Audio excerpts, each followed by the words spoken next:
Yes, Krishna Kumar जी। जी नमस्कार नमस्कार। सबसे पहले सर नमस्कार। आपका आपका सबसे पहले मैं आपका अभिनंदन करूंगा, आपको नमस्कार करूंगा। और हम सब की तरफ से अपने हृदय की कृतज्ञता के भाव आपको बिल्कुल आपके श्री चरणों में पेश करूंगा। सर मैं सोचता हूँ कि आप देखिए हर महीने, यानी प्रदीप भाई थे तब से ये ग्रुप शुरू हुआ है, ऑलमोस्ट 8 साल हो गए इसको। और ऐसे पता नहीं लगता है सर, लेकिन धीरे धीरे धीरे धीरे धीरे करके जब चीजें समझ रहे हैं, हमें थोड़ा टाइम लग रहा है, like we are primary school students. So वो आप हमें मतलब टॉलरेट कर रहे हैं एक तरीके से कि इतने सालों के बाद भी हम कई बार नॉनसेंस सवाल पूछते हैं, लेकिन आप कंटिन्यूअसली हमें टॉलरेट करते हैं। तो सर आपको बहुत बहुत धन्यवाद। ये ईश्वर की बहुत बड़ी कृपा है सर, ये एक तरीके का सत्संग है। और जैसे तुलसीदास जी बोलते हैं ना सर कि बिनु सत्संग विवेक ना होई, और राम कृपा बिनु दुर्लभ होई। तो ये अपने आप में एक ऐसा सत्संग है जिसे विवेक जागृत होता है। और जो आप मांडुक्य उपनिषद में आपने हमें सिखाया था कि, और मानव बोल रहे थे कि ये जो विवेक रूपी तलवार को अपने साथ रखिए और नित्य और अनित्य को परखते जाइए। जो अनित्य है उस पे क्या दिमाग लगाना, जो नित्य है उसी पे फोकस रखना। तो बहुत छोटी छोटी चीज इतने आसानी से आपने सिखा दी है, हाँ, तो उन सब के लिए आपको बहुत सारा नमस्कार सर, बहुत सारा हमारा मेरी आदर। मेरी तरफ से आपको साष्टांग प्रणाम। नहीं नहीं सर, ऐसा नहीं। नहीं सर। और रमेश भाई का, दोनों रमेश भाई का स्वागत। एक हमारे रमेश भाई जो मुंबई वाले हैं, एक पटेल साहब जो अहमदाबाद से हैं, उनका भी बहुत स्वागत सर, आज आप आए हमारे साथ में। और लक्ष्मण भाई, हाँ जी। अ, आपके लिए एक बहुत बड़ा तोहफा मैं लेके आ रहा हूँ। अरे। एक एक सेल्फ रियलाइज पर्सन, हाँ जिनको हाँ। मतलब सेल्फ रियलाइजेशन हो गया है, बराबर। वो 2003 में हाँ। वो अपने वहाँ चेन्नई में रहते हैं हाँ और जी। कॉलेज में प्रोफेसर हैं। 50 ईयर्स की उनकी एज है, अबाउट 50 ईयर। ओके। वो राजेश रमन करके मेरा फ्रेंड है सिंगापुर में। उसने हम्म। मुझे उनसे इंट्रोड्यूस किया। तो हाँ। मानव मानव एक्चुअली वहां जाकर के 2 दिन 48 घंटे मानव के साथ रहा। 48 घंटे में मानव ने मेरे ख्याल से 20 घंटे मेडिटेशन किया ओ। वाह। उनके साथ। ओ। तो अब राजेश रमन का ऐसा मेरे पे प्रेम है। हम्म बोले आप चलो चेन्नई। मैंने कहा मैं चेन्नई जाके मिलता हूँ उनसे।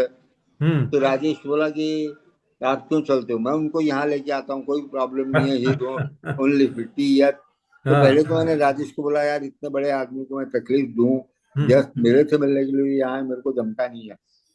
फिर मेरे को बाद में एक सेकंड ख्याल आया, मैंने कहा यार ये भी यहाँ आएंगे तो मैं के मानव, हम्म। रश्मिन भाई, अपने चारों पांचों आदमी मिल लेंगे उनसे। भाई ओनली हाँ हाँ। नहीं मैं। साहब, रमेश भाई, अगर हाँ लक्ष्मण जी एग्री करते हैं तो हाँ। अपना एक फिलोसॉफी ग्रुप का मीटिंग रख देंगे। फिलोसफी का तो मेरे को मालूम नहीं, हाँ, आप पर पूछ अपने लीजिएगा। दो दो तीन जो अपने आदमी सीरियस हैं इसके लिए, हाँ हाँ हाँ हाँ उनको तो मैं बुला सकता हूँ। हाँ हाँ। मतलब राजेश रमन मेरा बहुत ही दोस्त है, तो कर देगा। ओके। ओके। एंड वो, मैंने उनकी मदद भी मैं करना चाहता था। तो हम्म राजेश बोला अंकल उनको तो और कुछ चाहिए नहीं। हम्म। वो मैंने उनका अभी जॉब छुड़वा दिया है अच्छा। वहां से, कॉलेज से। Okay. Rajesh Raman has under return his day to day expenses. Rajesh hmm. बोला सर आप तो अब लोगों को सेल्फ रियलाइजेशन का मार्ग बताइए, कहाँ हाँ। आप ये कॉलेज में 8 घंटे लगाते हैं। तो अच्छा। He has agreed and he has resigned. Hmm. तो वो अब अपने मतलब फुल टाइम फ्री हैं, हो जाएंगे बराबर। मतलब 1 महीने में। तो आएंगे यहाँ पर, तो उस समय हाँ। फिर हम देखेंगे यदि तरह होता कि आप हम करेंगे। मैंने बराबर। तो उनसे बता दिया था कि सर मैं तो मेडिटेशन वगैरह कुछ नहीं करता हूँ एंड ऑल दैट। तो हम्म। तो बोले ठीक है, कोई बात नहीं है, आप क्या करते क्या हो। तो मैंने उनको बताया कि भाई सर मैं तो 140 संस्थाओं से जुड़ा हुआ हूँ और उनका बराबर। काम काम चलते रहता है मेरा सुबह से शाम। हम्म। बोले वो भी अनदर टाइप ऑफ रियलाइजेशन है। मैंने कहा पता नहीं, आई डू नॉट नो। तो मैंने उनको 10 लाख रुपया भेज भी दिया उनके हम्म। मेडिटेशन हॉल के लिए। राजेश ने मेरे को पहले ही बोला था कि सर आपको कुछ करने के लिए मैं नहीं बता रहा हूँ, सिर्फ ऐसे बता रहा हूँ। उनका मेडिटेशन हॉल अभी जो है सिर्फ 6 से 7 आदमियों की कैपेसिटी है। And he wants a big meditation hall जहाँ 40-50 लोग बैठ करके मेडिटेशन कर सके। ओके। तो उसके लिए बोले 80 लाख का खर्चा है। 80 में से 45 हम लोगों ने जमा कर लिया है, हम्म। 35 अभी जमा करना है। तो मैंने उसमें से 10 भेज दिया है उनको। मैंने कहा ओ, भाई मैं खुद मेडिटेशन करता नहीं हूँ, पर बराबर। That doesn't matter. हाँ हाँ हाँ तो हाँ यदि दूसरे जो लोग मेडिटेशन जिनकी करने की इच्छा है वो हाँ, आएंगे तो बहुत ही अच्छी बात है। बराबर है। तो बराबर मैं उनका नाम वगैरह सब है मानव के पास में। मानव आज अपनी मीटिंग में है कि नहीं है? है ना, है। मानव है। हाँ हाँ जी, जी हाँ, अंकित, हाँ मानव जी है। अंकित जी, हाँ, हूँ तो नमस्कार। Manav will be able to share 5-7 minute में आपको बताएंगे वो सेल्फ रियलाइज पर्सन के बारे में। वो जो अपने जाके आए ना तो अभी चेन्नई, हाँ जी हाँ जी। तो उनका एक्सपीरियंस अपने 5-1 मिनट में बता सकते हैं, शेयर कर सकते हैं रश्मि भाई के साथ में। पर हाँ ठीक जी है, वो बाद में करेंगे। अभी पहले अपना भगवत हाँ, गीता चैप्टर शुरू करते हैं। जरूर। तो सॉरी रश्मि भाई, नहीं मैंने नहीं, सबको बहुत डिले कर अच्छा दिया है। है 5 मिनट। नहीं, बट ये आई तो। थॉट कि this will greatly interest you personally, yes yes yes. तो I must share with you. Ram certainly. Ram, जय श्री कृष्ण। Thank you. जैसे आपने कहा, ये तो तोहफा ही है। या और ये तोहफा तो हम सब में बांटने का प्रयत्न करेंगे। मैं मानव से ज्यादा बात कर लूंगा। यस यस, पर्सनली तो जरूर मानव मिलेंगे। मानव से you can talk 1-to-1, that will be the best. बराबर है, बराबर है। देन यू कैन डिसाइड कि भाई क्या ओके। करने का है। ओके। ठीक है ना सर? चलने दीजिए परफेक्ट। आप। अब अपना भगवत गीता चैप्टर 4 में आ जाते हैं। हाँ, अभी भगवत गीता चैप्टर 4 हमने ऑलरेडी शुरू कर दिया है। जी उसमें 24वां श्लोक, 24th श्लोक, हमने उसके ऊपर थोड़ा डिस्कशन तो ऑलरेडी हो गया है। जी। मगर जैसे मेरी आदत है कि ऐसे जो स्पिरिचुअल बुक्स है, मैं 5-5 6-6 बार, और कुछ बुक तो 10-10 बार भी पढ़ा हुआ है। यस तो अभी मैं फिर से वापस पढ़ रहा था 24th श्लोक। तो उसमें मुझे और भी ज्यादा इंटरेस्ट लगा, और मुझे लगा मुझे जो आनंद हुआ है, मैं वो आनंद सबके साथ बांटूं। Great sir, it is so nice of you and we are all so grateful for that. तो मैं पहले 24वां श्लोक लेता हूँ, और उसके पहले जो पूर्व भूमिका बोलते हैं, थोड़ी पूर्व भूमिका कर लेता हूँ। जी प्रीफेस कहें जो भी, यस कि मैंने जितने भी उपनिषद पढ़े हैं, जी और पूरी गीता 10 बार पढ़ ली है, उसमें जी। अद्वैत शब्द कहीं भी उपयोग नहीं हुआ है। हम उसमें अपने उस श्लोक का उपयोग नहीं हुआ है। किधर अद्वैत, जो अद्वैत। नॉन ड्युअलिटी हम कहते हैं, हाँ जी हाँ वो जी अद्वैत शब्द हम हमारा एक फिलोसॉफी स्टडी सर्कल में अद्वैत वेदांत, वो तो हमारी थीम है, जी मेन चीज है। और हर एक उपनिषद का थीम यही है, जी। अद्वैत। अद्वैत मतलब कि खाली एक ब्राह्मण है, ब्राह्मण और के कुछ है ही सिवा, नहीं। और हाँ, ब्राह्मण के सिवा कुछ भी नहीं है। मतलब आप मैं जितने भी इंसान हैं, जीव जंतु पशु पक्षी सब कुछ, वो ब्राह्मण का व्यक्तव्य है। ब्राह्मण अपने आप इस तरह से व्यक्त हो रहे हैं। तो जी ब्राह्मण के सिवा और कुछ है ही नहीं। अच्छा, मैं ये सोचता था कि ऐसा कैसे है कि इतनी बड़ी चीज है और अद्वैत शब्द का उपयोग ही नहीं हुआ है। अभी ये जो 24वां श्लोक है, वो अद्वैत का स्टेटमेंट बड़ी डायरेक्टली करता है। इससे डायरेक्ट जैसे कुछ हो ही नहीं सकता है। हम्म, तो वो थोड़ा मैं इलाबरेट करता हूँ। जी सर। और क्योंकि ये गीता है, और वो जमाने में यज्ञ वगैरह का बहुत ज्यादा महत्व था। आज के जमाने में यज्ञ करने वाले बहुत कम रह गए हैं। हम दूसरा कुछ भी करेंगे, चैरिटी करेंगे, सेवा करेंगे, मगर यज्ञ करने का पहले के हिसाब से बहुत कम हो गया है। अच्छी बात है। तो गीता में तो हर एक अच्छी चीज के लिए यज्ञ शब्द ही यूज किया है। या हम सोचते हैं कि यज्ञ मतलब वो एक अग्नि का कुंड बनाया, कुंड हो, हवन कुंड हाँ, हो एंड। उसमें होम हवन किया, उसी को हम यज्ञ समझते हैं। मगर गीता में कृष्ण भगवान, अ, अभी आज का डिस्कशन हमारा उसी के ऊपर है, बहुत तरह के यज्ञ बता रहे हैं। यज्ञ मतलब होम करना, होम करना मतलब कि सेक्रीफाइस करना। आप उसमें चावल डाल रहे हो, दूसरे कुछ पदार्थ डाल रहे हो, घी डाल रहे हो, वो एक पुराना ट्रेडिशनल वे ऑफ, सिंबल है। हाँ, एक यज्ञ है। अभी कृष्ण भगवान कितनी तरह के यज्ञ बताते हैं, वो पढ़ने से अपने को लगेगा ये बुक तो मॉडर्न है।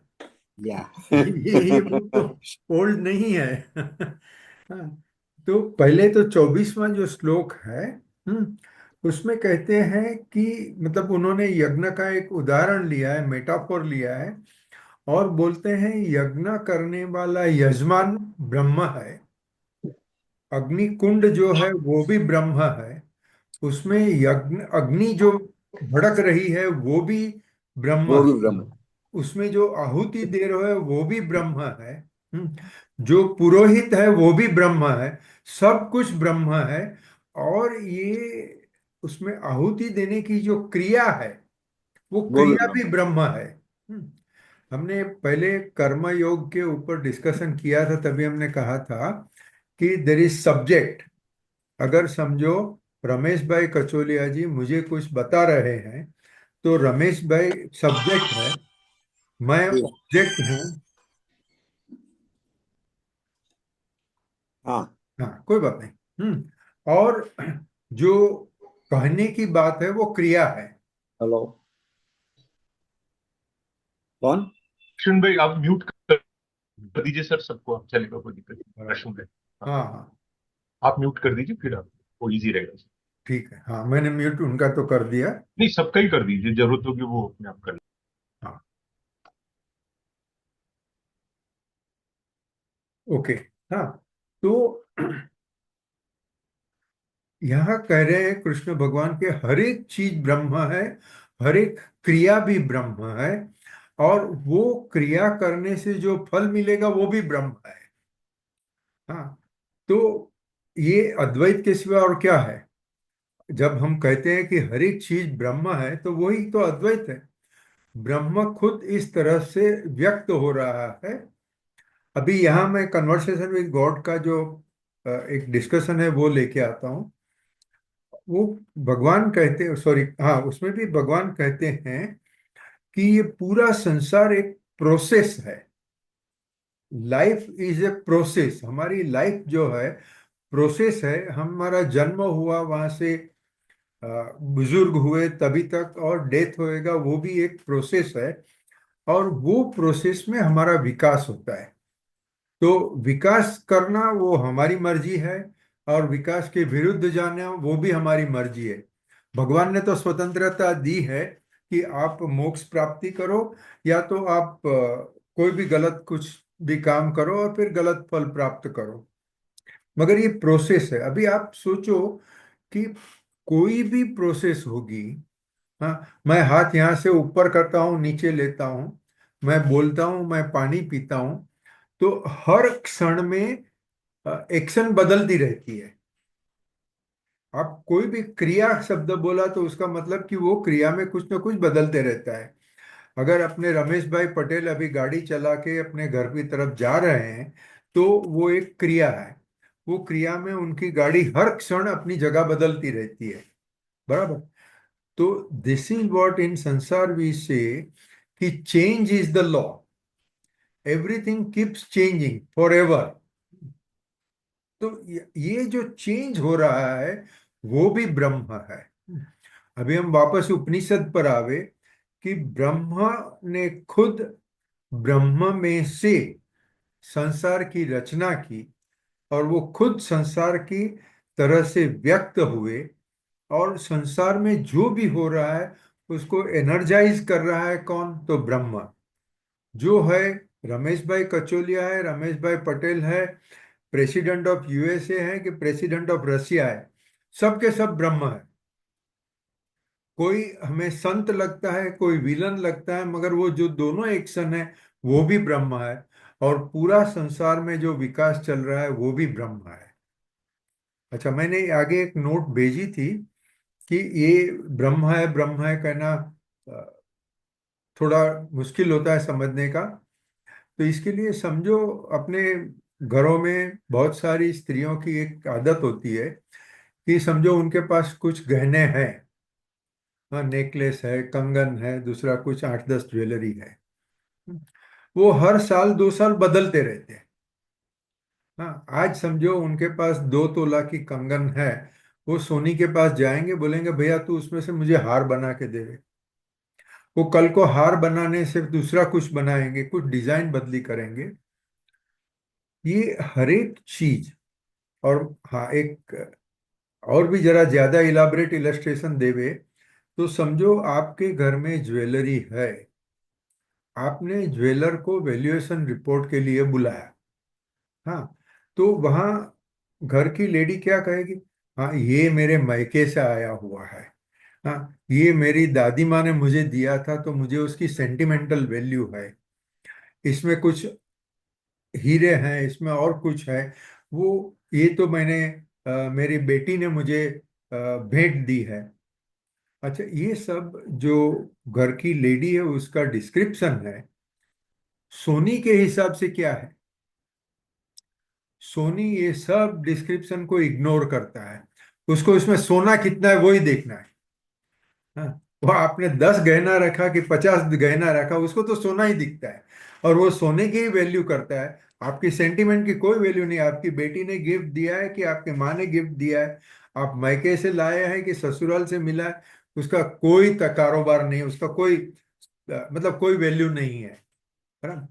इसी तरह से साधु लोग, जो आपने कहा ना कि जो रियलाइज सोल्स है, उनको सब ब्रह्म ही ब्रह्म दिखता है। उनको कोई अलग, ये अमेरिकन है, ये अफगान है, ये चाइनीज है, ऐसा दिखता ही नहीं है। हाँ, उनको सब ब्रह्म दिखता है। और ब्रह्म जो एक अमेरिकन की तरह से व्यक्त हुआ, वो ही ब्रह्म अफगान की तरह से व्यक्त होके दोनों अंदर दुश्मनी का खेल कर रहे हैं। वो ही ब्रह्म पुतिन की तरह से, रशियन मिलिट्री की तरह से व्यक्त होके अंदर अंदर लड़ाई करते रहते हैं। यूक्रेन वासी भी ब्रह्म है, रसिया के लोग भी ब्रह्म है, और दोनों अंदर अंदर लड़ाई करने का खेल कर रहे हैं। ये है अद्वैत। और यही अद्वैत यहाँ भगवान ने बहुत स्पष्ट रूप से कहा है। I'll pause for 1 minute if anybody wants to make any remark or observation. Superb example, ये गोल्ड स्मिथ का दिया ना, बहुत अच्छा एग्जाम्पल लगा। अच्छा, अभी मैं आगे जाता हूँ। जो सोनी का उदाहरण हमने दिया ना, तो जैसे घर के मेंबर्स को सोना में अलग अलग दिखता है। उसको कंगन भी दिखता है, नेकलेस भी दिखता है, मुझे और चीजों के नाम भी नहीं आते, मगर वो जो अलग अलग ज्वेलरी है वो दिखती है। सोनी को खाली सोना दिखता है। इसी तरह से जब भी हम भी संसार में जो भी दिखता है उसके पीछे ब्रह्म है वो देखेंगे, तो भी समझो हमारा रियलाइजेशन की तरफ चलना शुरू हो गया। मगर हम देखते हैं नहीं, ये तो ब्राह्मण है, वो तो क्षुद्र है, खत्म। जो ब्राह्मण और क्षुद्र को अलग समझता है वो अद्वैत नहीं समझ सकता है। उसके लिए उपनिषद नहीं है। जो हर एक जीव को समान समझता है, ये जो शंकराचार्य का उदाहरण हमने यहाँ डिस्कस किया था आगे, वो जा रहे थे, सामने चांडाल आया और चांडाल के साथ 4 कुत्ते थे। तो शंकराचार्य तो बहुत बड़े ब्राह्मण थे, और वो चांडाल को हट हट करते हैं। तभी चांडाल उसको बोलते हैं, आप किसको हट करने का कहते हो? मेरे शरीर को कह रहे हो या मेरी आत्मा को? मेरा शरीर का कोई महत्व नहीं है, और आत्मा से तो मेरी आत्मा और तुम्हारी आत्मा दोनों एक ही है। ब्राह्मण के लिए, और खास करके वो जब पूजा करने को जा रहे हैं, तभी सामने कुत्ता आना अच्छी चीज नहीं है, और चांडाल आना तो अपशुकन मानते हैं। मगर शंकराचार्य, क्योंकि वो बहुत बड़े ज्ञानी थे, समझ गए कि इतनी बड़ी बात कोई चांडाल ने मुझे नहीं कही, ये जरूर कोई बड़ी व्यक्ति है। तो शंकराचार्य ने दोनों हाथ जोड़ के प्रणाम किया और कहा, आप सही कह रहे हो, अभी आप कौन हो वो बताओ। तभी वो चांडाल का वेश निकल गया, उसकी जगह पे शंकर भगवान खुद आ गए और कह दिया कि तू सब में समान भाव से देख। अभी सभी में समान भाव से देखना, वही तो अद्वैत है। और हम अद्वैत की बात ही आज 8 साल से कर रहे हैं। वो अलग अलग पुस्तक लेंगे, अलग अलग चैप्टर पढ़ेंगे, मगर सबके भीतर अद्वैत की ही बात है। अच्छा, अभी बहुत लोग मुझे कहते हैं कि यार तू अद्वैत बकवास कर रहा है, वो मेरी समझ में नहीं आता है, मैं मानने वाला नहीं हूं। हम्म, तो ठीक है। उसके 2 कारण हैं। एक तो ये, अगर हम शब्द ये यूज कर सकते हैं कि भगवान ने जानबूझकर संसार ऐसा बनाया है कि जिसमें हमें संसार के प्रति आकर्षण है, और अद्वैत समझने का हमारा मन इनकार करता है। ये व्यवहारु शब्द या तो हिंदू धर्म का शब्द है, स्टेटमेंट है कि भगवान ने ये संसार बनाया। अद्वैत वेदांत के हिसाब से, कन्वर्सेशन विद गॉड के हिसाब से, जीवात्मा 100% फ्रीडम एंजॉय कर रहा है। जीवात्मा खुद अपनी इच्छा से अपना रूप धारण करके यहाँ आया है। जीवात्मा ने जो चाहा वैसा ही कुटुंब उससे मिलता है। जीवात्मा ने जो चाहा ऐसे ही अनुभव उसके होते हैं। हमने आगे भी चर्चा की है कि अगर हम निश्चय नय से देखें तो निश्चय नय में आप और मैं ब्रह्मन है। ब्रह्मन के ऊपर कोई भी कायदा नहीं लग सकता है, क्योंकि ब्रह्म अल्टीमेट सर्वशक्तिमान रूप है, डिविनिटी है। ब्रह्म को कौन सा कायदा लगेगा। और नरसिंह मेहता अपने भजन में यही कहते हैं, शिव थकी जीव थयो आप इच्छाए। वो गुजराती का मैं हिंदी में ट्रांसलेशन करता हूँ। शिव मतलब शंकर भगवान, जो अल्टीमेट गॉड कहो। वो भगवान ने खुद जीव रूप धारण किया। आप और मैं जीव है वो इसके लिए कि हमें ऐसा लगता है कि हमें तो बहुत कुछ चीज पसंद पसंद मतलब पता नहीं है। हमारी बहुत कुछ अशक्तियां हैं, हमारे तकलीफें हैं, और हम संसार जी रहे। ऐसे रूप को जीव कहा। तो शिव खुद, जो ओमनीपोटेंट ओमनीसाइंट वगैरह है, उन्होंने खुद अपनी मर्जी से जीवात्मा का रूप धारण किया है, क्योंकि उसे सब अनुभव करना है। आप जिसको डोनेशन कर रहे हो, आप वो 11 रुपया कर रहे हो या 11 करोड़ रुपया कर रहे हो, आप जीवात्मा के पीछे ब्राह्मण हो। आपके पास जो डोनेशन ले रहा है वो मंदिर के पगथिये पर बैठने वाला भिखारी है, या तो रामकृष्ण मिशन जैसी बहुत बड़ी संस्था है। उसके अंत में भी, उसके अंतर में भी ब्राह्मण ही है। न भिखारी है न दाता है, जो है सब ब्राह्मण है। ये अद्वैत वेदांत है। ये अद्वैत वेदांत हम मान नहीं सकते हैं, क्योंकि उसकी रचना ही ऐसी है कि अगर मान लिया, एक बार जिसने मान लिया उसके लिए संसार पूरा हो गया, बात खत्म हो गई। फिर उसको तो आगे कुछ करना ही नहीं रहेगा। मगर हमारे लिए तो हमारी मुसाफिरी की शुरुआत हुई है, हमारी यात्रा की शुरुआत हुई है। वो यात्रा में हम अलग अलग अलग अनेक जात के अनुभव करके, जब हमारे सब अनुभव पूरे हो जाएंगे, या तो जब हम आत्मा लेवल पर चाहेंगे कि नहीं चलो अभी हमारा अनुभव पूरा हो गया। कुछ लोग बोलते हैं कि 84 लाख मतलब 84 लाख योनि है, और वो योनि का मतलब कारण इसके लिए है कि 84 लाख तरह के हम अनुभव करना चाहते हैं। मगर कोई आत्मा खाली 5 अनुभव करके चला जाएगा। कोई आत्मा 500 अनुभव करके चला जाएगा, बोलेगा चलो मुझे संतोष हो गया, अभी मुझे आगे अनुभव नहीं करना है। तो हमारा जन्म, हमारा मृत्यु, दोनों के बीच का जीवन, ये हमारी मर्जी से हो रहा है, क्योंकि आप और मैं ब्राह्मण है। मृत्यु का मतलब क्या, मैं एक बहुत बड़ी चीज पर आ रहा हूं, जो हम नेक्स्ट सैटरडे पूरा 1.5 घंटा डिस्कस करेंगे। मगर ब्राह्मण का कभी मृत्यु हो सकता है क्या। मैं आप सबको सवाल करता हूं, ब्राह्मण का मृत्यु हो सकता है क्या। सर संभव ही नहीं है वो तो सर।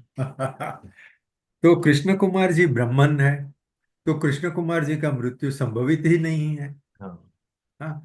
हमने जो अभी आगे हम आगे पढ़ेंगे तो आएगा, ये गीता में श्लोक है कि जिस तरह से इंसान अपने जूने कपड़े बदलता है, ऐसे आत्मा अपना जूना शरीर छोड़ के नया शरीर धारण करता है। आप आत्मा हो, आप ब्रह्मन हो, आत्मा सो परमात्मा। आत्मा की कभी मृत्यु होती ही नहीं है। हाँ। और आप कपड़े कभी निकालोगे जब जूने हो जाएंगे, फट जाएंगे। हाँ। तभी आप निकालोगे। जब कपड़ा आप निकालते हो क्या आप रोते हो क्या। नहीं। उसके नहीं। बदले में दूसरी 2 जोड़ी नई, दूसरी 3 जोड़ी नया कपड़ा आ जाएगा। आप जब चाहो तब जूना कपड़ा फेंक दोगे, नया कपड़ा लोगे।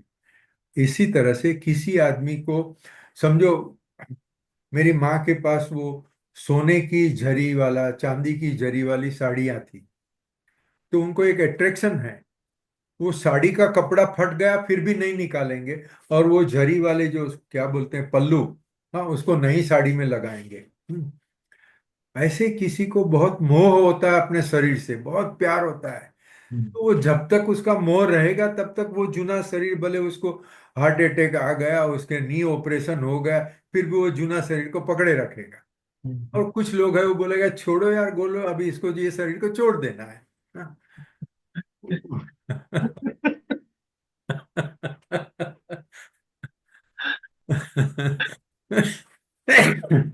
आत्मा अमर है, आप मैं सब अमर है, और हम अलग अलग अनुभव करने के लिए अलग अलग स्टेशनों पर जा रहे हैं। हाँ, आप बम्बई से यात्रा करने को निकले, 25 स्टेशन करके आप हिमालय पहुंचोगे, हिमालय जाके वापस आओगे। तो यही हो रहा है जीवन में। इसके ऊपर वो होम विद गॉड पुस्तक में बहुत अच्छी तरह से समझाया है। उसके 4 चैप्टर कॉपी करके मैं सबको ईमेल किया हुआ है, आप जरूर पढ़िए। फिर नेक्स्ट सैटरडे को हम उसके ऊपर आएंगे कि क्यों मुझे मृत्यु का डर नहीं है। हाँ, क्योंकि हमारे वेद वेदांत तो खाली इतना ही कहते हैं कि तुम ब्राह्मण हो, फिर क्या? अरे ब्राह्मण होने से कुछ नहीं हो जाता है, मेरा अज्ञान तो अज्ञान ही रहता है, मेरी आसक्तियां आसक्तियां ही रहती है। तो वो होम विद गॉड में समझा है कि जिसे हम मृत्यु कहते हैं, जिसे कृष्ण भगवान जूने कपड़े फेंक देना का कहता है, उसके बाद में क्या होता है। तो बहुत बड़ी इंटरेस्टिंग चीज है, हम नेक्स्ट टाइम बात करेंगे। हाँ, अभी ये जो 24वां श्लोक है, इसमें एक महत्व की बात है।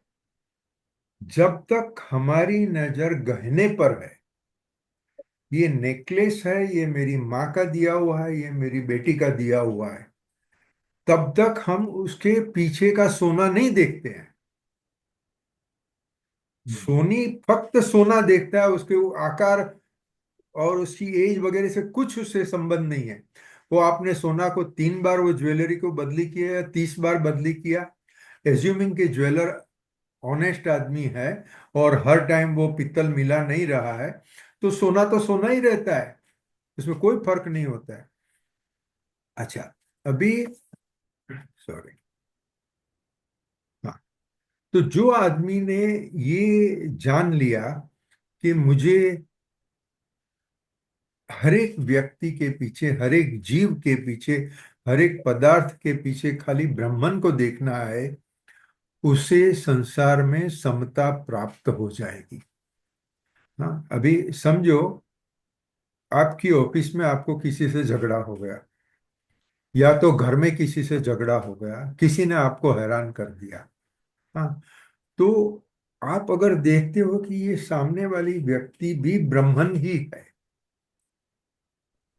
ब्राह्मण मतलब भगवान से भी एक ऊपर चीज, एक हस्ती, जो भगवान से ऊपर। मैं इसके लिए कह रहा हूं कि हम जितने भी भगवान का नाम देवे, अगर जीसस क्राइस्ट, मोहम्मद पैगंबर, ये सब साधु संत थे, वो जो भगवान को मानते थे, वो भगवान हम जिसे भगवान मानते, कृष्ण भगवान, राम भगवान, महावीर भगवान, बुद्ध भगवान, ये सभी भगवान ब्राह्मण के अंदर समा गए। वो एक ब्राह्मण अनेक भगवान की तरफ से व्यक्त हुए हैं, अनेक देवों की तरह से व्यक्त हुए, और अनेक जीवात्मा की तरह से व्यक्त हुए। अच्छा, अभी मैंने समझो कि मेरे साथ एक इंसान मुझे हैरान कर रहा है, गुस्सा आता है, मैं उसे 2 गाली दे दूं, उससे कुछ नुकसान करूं, मगर जब मैं सोचूं कि नहीं, ये इसके पीछे भी ब्राह्मण है, फिर क्या होगा? फिर उसके ऊपर गुस्सा करने की बात, उससे वैर लेने की बात, ये सब का तो सवाल ही नहीं रहता है, क्योंकि ब्राह्मण मतलब भगवान है।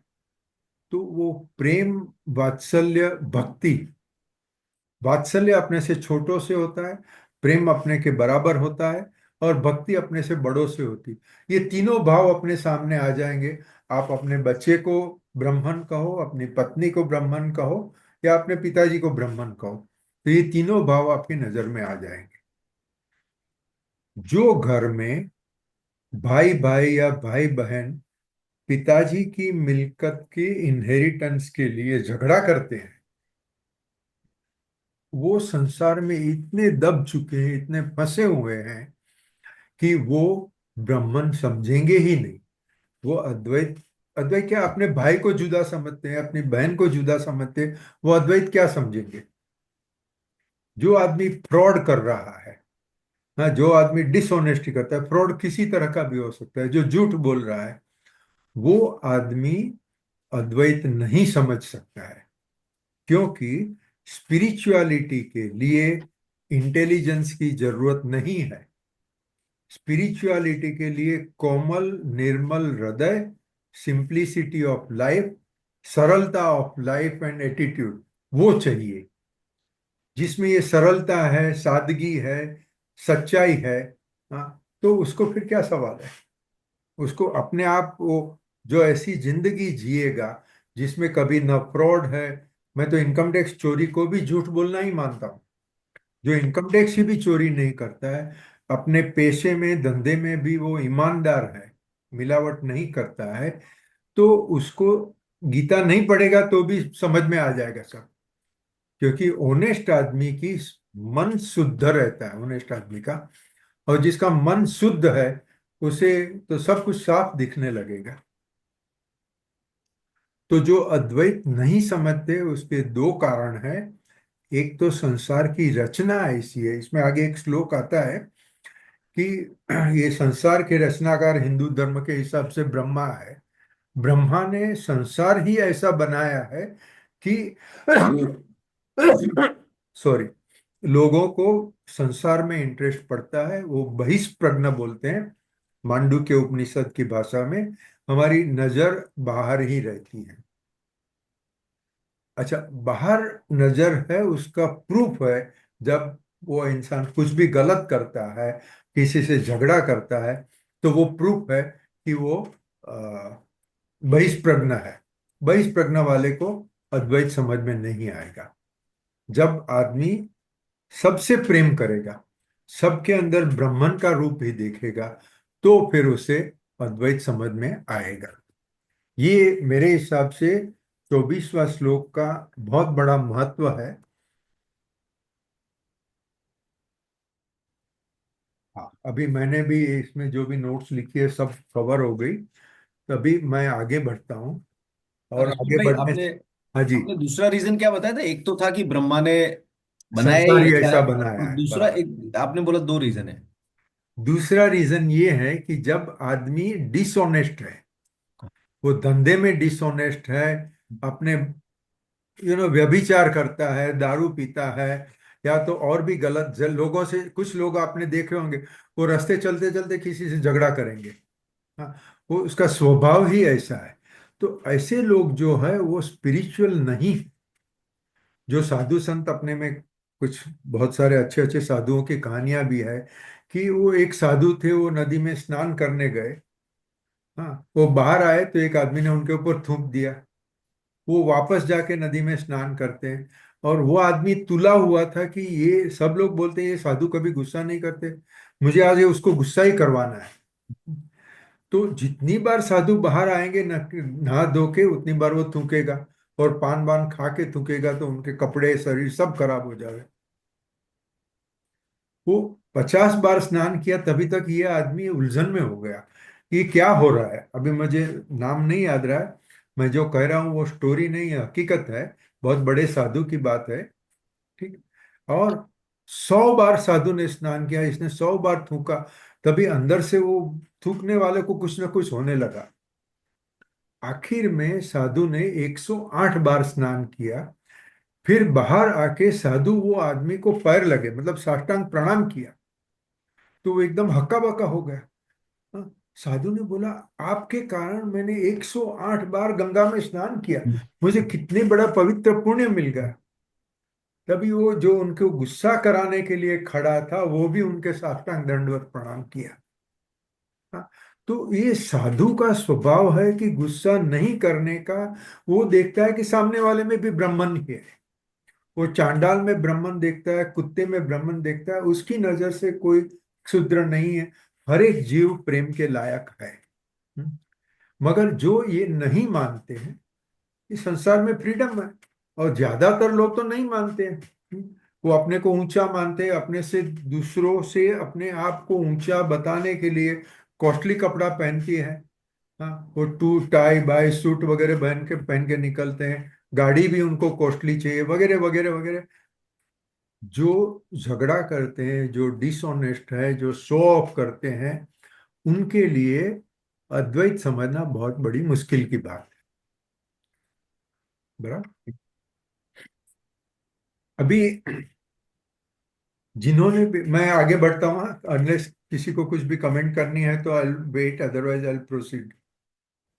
एक रश्मि भाई, एक कमेंट था, आपने जो ये एग्जांपल दिया ना, दो भाई आपस में लड़ते हैं और उन सब में, और ये अद्वैत में, तो हाँ उसमें एक सर्वप्रियानंद जी के लेक्चर में अच्छी बात थी। हाँ हाँ। उन्होंने उन्होंने ऐसा कहा कि जो एथिक्स और मोरालिटी है, मतलब हम्म रिलीजन भूलो, हिंदू इस्लाम सब भूलो, रिलीजन भी भूलो, but hmm ethics and morality किसी भी सोसाइटी का बेस होती है। हम्म तो एथिक्स और मोरालिटी के पीछे what is the explanation, what is the philosophical explanation? And there is none as such कि मतलब मैं आपका बुरा क्यों ना करूं, अगर आप मेरा कुछ बिगाड़ नहीं सकते हो तो मैं आपका बुरा क्यों ना करूं? अरे नहीं नहीं, ये तो गलत बात है, नहीं करना चाहिए, क्यों नहीं करना चाहिए, प्रूव इट टू मी। तो बराबर। Swaminathanand ji claims that the only theory which can explain, which can be basis for any ethics or morality, hmm can be Advait। कि मैं करेक्ट। आपका बुरा इसलिए नहीं करूं क्योंकि अगर मैं आपका बुरा करता हूं तो मैं अपना ही बुरा करता हूं। The moment exactly. This gets established, वहां फिर बराबर। समझ में आता है कि मुझे अब मतलब जैसे पड़ोसी के घर के बाहर कचरा नहीं करना चाहिए क्योंकि वो भी मेरा ही पड़ोसी है, वो मेरा ही एरिया है। तो जैसे जैसे आप अद्वैत करते हैं वैसे आपका माइंड और आपका हार्ट एक्सपांड होता जाता है। फिर एग्जैक्टली। आप आई मी माई सेल्फ और मेरी फैमिली, फिर उससे आप विस्तृत होते हुए कम्युनिटी, कंट्री, और विस्तार होते जाते हैं। सो बराबर है। All ethics and morality are based on Advaita, whether you expressly believe in it, whether you call it और नॉट, वो दैट्स ए मतलब that is a very, that is not relevant I, with I us. fully agree with you, but then again, what I have discussed, I am repeating here. Of course, it was discussed in some earlier session. Yudhishthira अजात शत्रु थे, कृष्ण भगवान थे, फिर क्यों युद्ध हुआ? हाँ, कृष्ण भगवान को तो अद्वैत पता था। हाँ, युधिष्ठिर खुद अजात शत्रु थे, तो उसके लिए तो वो किसी को शत्रु मानते ही नहीं थे। हाँ, तो निश्चय नय, रमेश भाई, आप जब भी नहीं थे तभी हमने एक डिस्कशन किया हुआ है कि फिलोसॉफी में निश्चय नय और व्यवहार नय दो चीज अलग अलग है। दो परसेप्शन है, दो तरह से हम एक ही वस्तु को, एक ही इवेंट को देखते हैं। निश्चय नय मतलब एब्सोल्यूट अल्टीमेट ट्रुथ, और व्यवहार नय मतलब हमें जो संसार में दिखता है वो। तो व्यवहार में यहाँ महाभारत में कृष्ण भगवान ने ही पांडवों को बोला, अब तू युद्ध कर, अब तुझे एक समास करने का समय नहीं है। और अर्जुन युद्ध करना नहीं चाहता था, तभी उसे बोलते हैं, तू क्षत्रिय है, तू राजा है, और तेरा धर्म है युद्ध करने का। तो यहाँ जो सभी धर्मों में मोस्ट इंपॉर्टेंट एस्पेक्ट इज विवेक। आपको संसार में रह के विवेक का उपयोग करना है। आप किसी से खुद लड़ाई झगड़ा नहीं करोगे।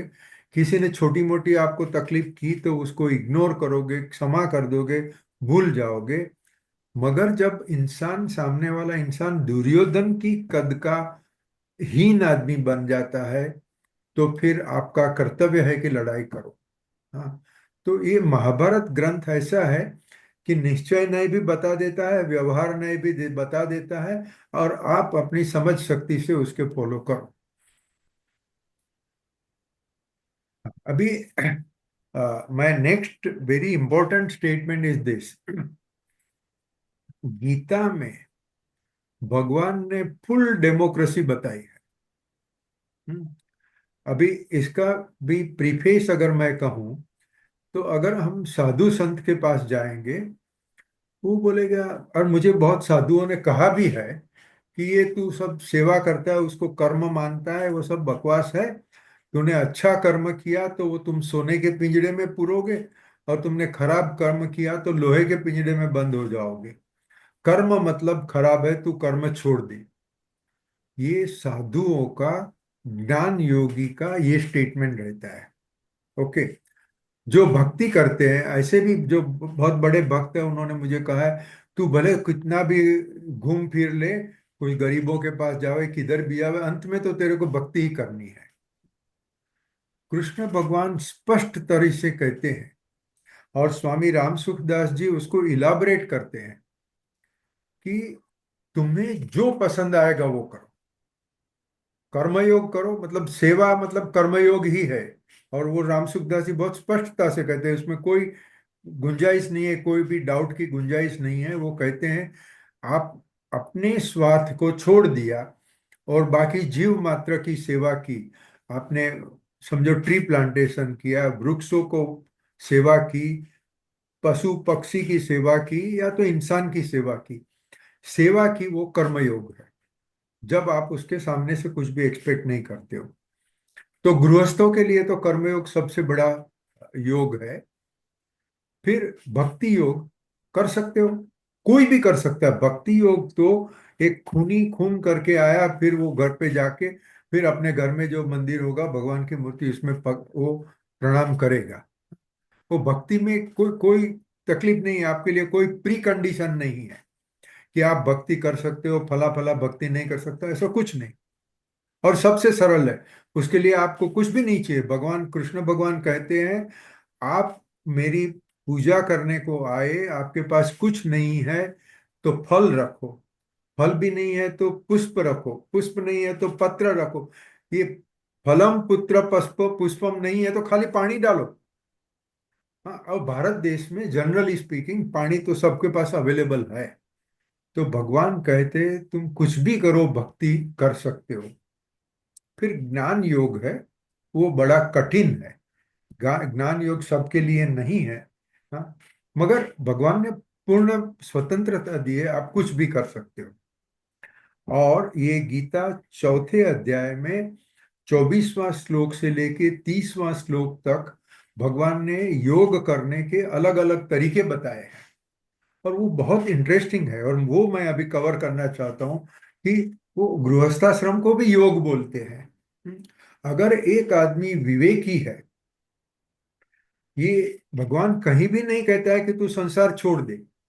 एक भी बार गीता में शब्द नहीं आते, क्योंकि इनफैक्ट भगवान ने उपदेश तो दिया था अर्जुन को, जो गृहस्थ था, उसका गृहस्थाश्रम चलना था। हाँ, तो आपको मुझे तो कोई कह भी नहीं सकता है कि तू तेरा घर बार छोड़ के साधु हो जा, नहीं, सवाल ही नहीं है। अभी देखो, मैं एक के बाद एक वो श्लोक के ऊपर बताता हूँ आपको। जिसके पास गीता की कोई भी पुस्तक होगी तो आप देख सकते हो।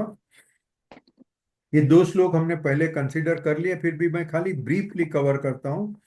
25वां श्लोक है वो। 24वां श्लोक में ब्रह्मार्पण वगैरह आ गया, पूरी अद्वैत आ गए कि आप सबको ब्रह्म भाव से देखते हो, वो आपका यज्ञ है। वो सबसे बड़ा यज्ञ है, क्योंकि आप सबको ब्रह्म भाव से देखते हो। और दूसरे योगी लोग, मतलब जो भगवत, सबको भगवान नहीं मानते हैं, ठीक है, वो संसार में रहते हैं, ऐसे दूसरे योगी लोग अपने विचार का होम करते हैं।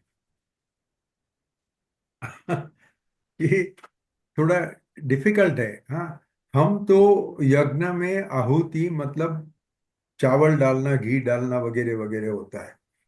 यहाँ भगवान कर रहे हैं तुम्हारे दिमाग में, क्योंकि अपने दिमाग में क्या है कि वो समुंदर में जैसे लहरें चलती रहती है, ऐसे विचार की लहरें चलती रहती है। उसमें कभी अच्छे विचार आते हैं, कभी खराब भी विचार आते हैं। खराब विचारों को होम कर दिया, वो एक बार जल गया तो खत्म हो गया, दूसरी बार खराब विचार नहीं आया, ये मेरा यज्ञ है। सोचो, एक बहुत बड़ी डिफिकल्ट बात है। लोग कहते हैं कि पहले तुम विचार को कंट्रोल करो, तुम्हें खराब विचार आने ही नहीं चाहिए। अभी नहीं आने चाहिए तो नामुमकिन है, क्योंकि विचार तो आते ही रहते हैं। आप समुंदर को बोलो कि वो उसकी मौज उछलने का बंद करे, ऐसी बात है, नहीं हो सकता अपने से। योगी जन शायद कर सकते होंगे, मगर अपने से तो नहीं होता है। तो बोलते हैं इसमें से खराब विचार का होम कर दे तो वो तुम्हारा यज्ञ है। फिर 26वें श्लोक में बोलते हैं जिसने अपनी सर्व इंद्रियों का होम कर दिया, वो भी एक यज्ञ है।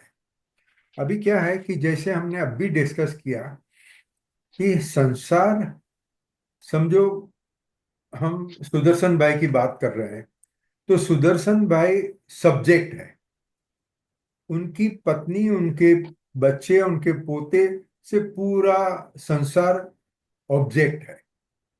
और सुदर्शन भाई अपने फैमिली से, अपने मित्रों से जिस तरह से जो भी क्रिया करते हैं वो उनका कर्म है। हम्म। अभी कहीं कहीं और खास करके जुआनी में लोगों को विषय में बहुत ज्यादा इंटरेस्ट होता है। मेरा घर है, मैं उसको सजाऊं, उसका अच्छा से अच्छा फर्नीचर लगाऊं, अभी मुझे घर बड़ा चाहिए, या तो मेरे पास गाड़ी है और मुझे गाड़ी बड़ी चाहिए। ये विषय का, ऑब्जेक्ट का इंटरेस्ट हुआ। हम्म। तो जिसका मन विषय में फंसा है वो इंद्रियों का गुलाम है। भगवान कहते तू तेरी सभी इंद्रियों का होम कर दे। वो यज्ञ में होम कर दिया मतलब कुछ जलना नहीं है उसमें, कोई अग्नि भी नहीं है अपने सामने, हाँ, मगर ये मेटाफोर है। भगवान कहते हैं तू जब इंद्रियों को वश कर ले, मतलब उसके पीछे रहा मन को वश कर ले, तो वो तेरा सबसे बड़ा यज्ञ है। अभी इसको मैं एकदम सरल भाषा में बोलूं कि जो आदमी संयम पूर्वक, समझ पूर्वक अपना गृहस्थाश्रम चला रहा है, भगवान नहीं बोलता है कि तू ब्रह्मचारी बन जा। तूने शादी की है तो तेरा धर्म है कि पत्नी के साथ संभोग कर, मगर पत्नी के सिवा नहीं। ये हुआ संयम। जो संयम से, सरलता से, सादगी से जीवन जीता है तो उसका पूरा जीवन यज्ञ है। ये भगवान 26वां श्लोक में कह रहे हैं। अभी ये मेरा इंटरप्रिटेशन है, अलग अलग लोग उसके अलग अलग इंटरप्रिटेशन करेंगे, मगर मैं तो एक सीधी सादी बात कह रहा हूँ। सीधा साधा जीवन जीवो तो आपका जीवन भी यज्ञ है। अभी 27वां श्लोक है। अन्य योगी जनों, संपूर्ण इंद्रियों की क्रिया को ज्ञान वड़े प्रज्वलित करके आत्म संयम योग रूपी अग्नि में होम देते हैं।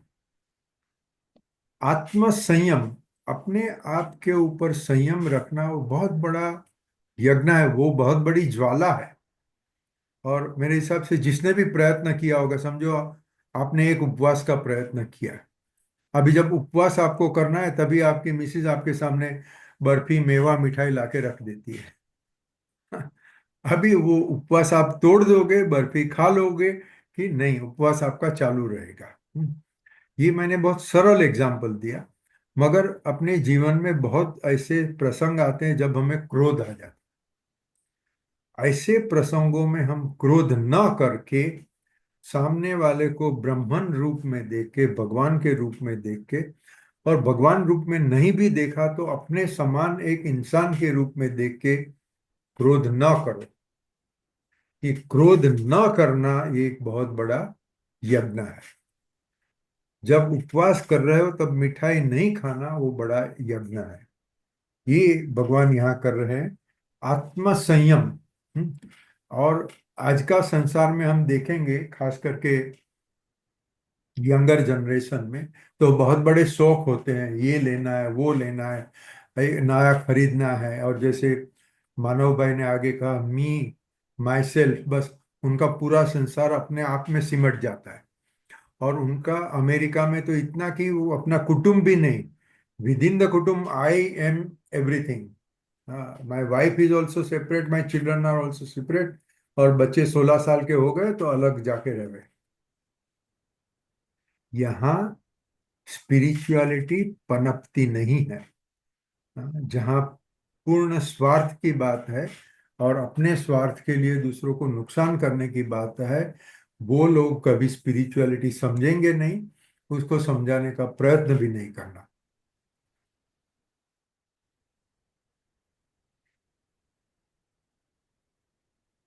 28वां श्लोक, वो कहते हैं संसित व्रता, मतलब जो व्रतशील आदमी है। हम्म, और तीक्ष्ण व्रत। अभी व्रत के लिए हम क्या समझते हैं? एकादशी है तो उपवास करने का वो हमारा व्रत हुआ। भगवान बोलते हैं नहीं, व्रत का मतलब है जो 5 महाव्रतों का पालन करते हैं। हमने पतंजलि योग सूत्र जब भी पढ़ा था, तभी यम नियम पढ़े थे, उसमें 5 महाव्रत आते हैं। जैन धर्म में भी 5 महाव्रत का बहुत महत्व है। अहिंसा, सत्य, अस्तेय, अस्तेय मतलब कोई भी तरह की चोरी नहीं करना, ब्रह्मचर्य और अपरिग्रह। अपरिग्रह मतलब आपके पास आपके जीवन के लिए जरूरी चीज है। आपने मान लो कि एक इंसान है, 60 साल का हो गया है, अभी रिटायर हो गया है या तो रिटायरमेंट की एज है। वो सोचता है मैं ज्यादा से ज्यादा 25 साल जीऊंगा, 30 साल जीऊंगा। उसके लिए उसके जो जरूरी है उसने संग्रह कर लिया, अभी उसके बाद भी उसको संग्रह करना है, तो वो परिग्रह है। अपनी जरूरियात से ज्यादा रखना वो परिग्रह है। और जो अपरिग्रह मतलब कि वो अपरिग्रह का जो एक्सट्रीम है वो तो ऐसा है कि भाई मेरी आज की जरूरत के सिवा मुझे कुछ नहीं चाहिए, वो अपने आप बाकी ईश्वर की कृपा से सब आते रहेगा। गृहस्थ लोग ऐसा नहीं कर सकते। हम अपनी कमाई खुद करते हैं, क्योंकि हमें कोई भिक्षा मांगने जाना हमारा धर्म नहीं है, भिक्षा देना हमारा धर्म है। तो हमारे लिए ये बचत करना जरूरी है। मगर बचत इतनी भी नहीं होवे कि आपको, मान लो मैं एक हाइपोथेटिकल फिगर देता हूं कि आपको 1 करोड़ रुपए की जरूरत है, आपके पास एक घर है, ठीक है, बात खत्म हो गई। अभी उससे ज्यादा इनकम जितनी भी होगी वो 100% चैरिटी में चली जाए। ये हुआ अपरिग्रह।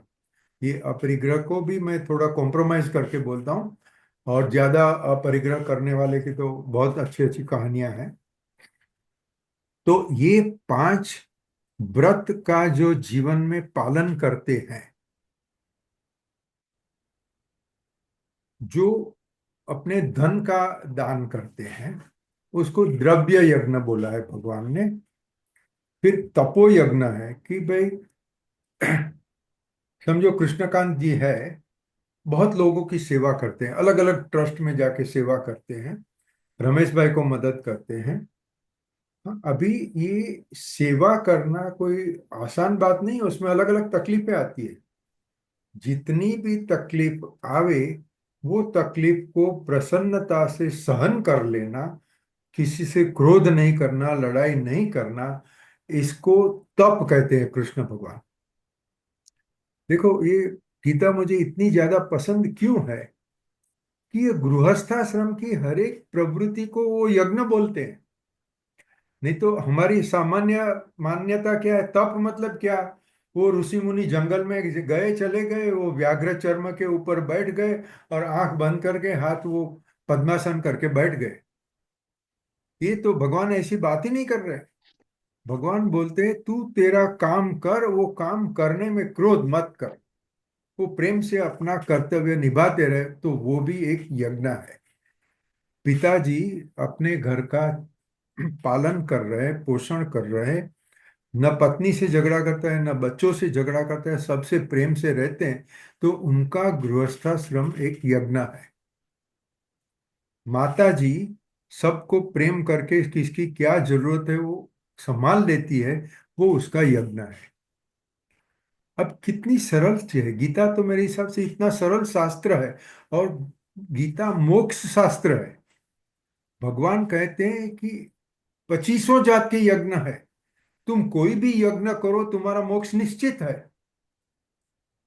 ये हुई गीता की महानता। दूसरे साधु लोग अलग अलग शर्त हमें बताते, तू ये कर, तू वो कर, तो ही तेरा मोक्ष होगा, नहीं तो तू नरक में जाएगा। भगवान तो डराने की तो बात ही नहीं कर रहे हैं, बोलते हैं तू गृहस्थाश्रम चला रहे, तेरा मोक्ष नक्की है।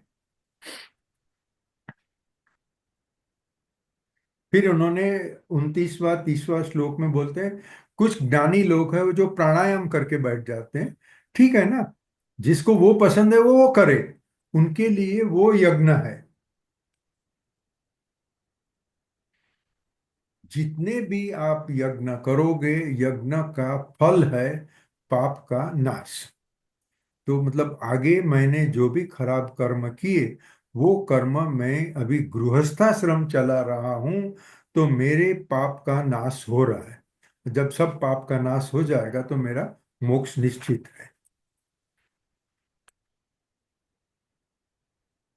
अभी रामसुख दास जी ने ये 4th चैप्टर में कम से कम 3 जगह पे स्पष्ट लिखा है, कर्म योग से स्वतंत्र मोक्ष प्राप्ति। मतलब जो भी साधु लोग कहते हैं कि तू जब तक समाधि नहीं करेगा, योग नहीं करेगा, ज्ञान योग नहीं करेगा, तब तक मोक्ष नहीं है, तो वो साधुओं से कृष्ण भगवान अलग बात कर रहे हैं। अभी हम कृष्ण भगवान को माने कि साधु को माने, वो हमें नक्की करना है। कृष्ण भगवान कह रहे हैं कि तुम्हारा गृहस्थाश्रम ही योग है, तो शांति से योग करो, तुम्हारा मोक्ष नक्की है। स्वतंत्र, उसके सिवा आपको किसी चीज की जरूरत नहीं है। आपको मंदिर जाने की जरूरत नहीं है, भक्ति करने की जरूरत नहीं है, दान धर्म करने की भी जरूरत नहीं है। मैं समझो, आज एक आदमी बंबई में रहता है, महीने का 25-30 हज़ार रुपया कमा रहा है, वो अपना संसार मुश्किल से चला रहा है, वो दान नहीं कर सकता है। मगर वो जो भी संसार आप मुश्किल से चला रहे हो वो चलाओ, उसमें क्रोध मत करो, झगड़ा मत करो, सबसे प्रेम से रहो, वो भी योग है आपका। अब ये अगर इंसान समझ लेवे, तो मेरे ख्याल से उसको कुछ भी गलत करने की जरूरत ही नहीं है। क्योंकि बहुत सारे लोग तो, मेरी पत्नी को खुश करने के लिए मैं ये कर रहा हूँ, मेरे बच्चों को खुश करने के लिए कर रहा हूँ, बच्चों को ज्यादा कॉस्टली खिलौने चाहिए, सब चीज को छोड़ देते हैं।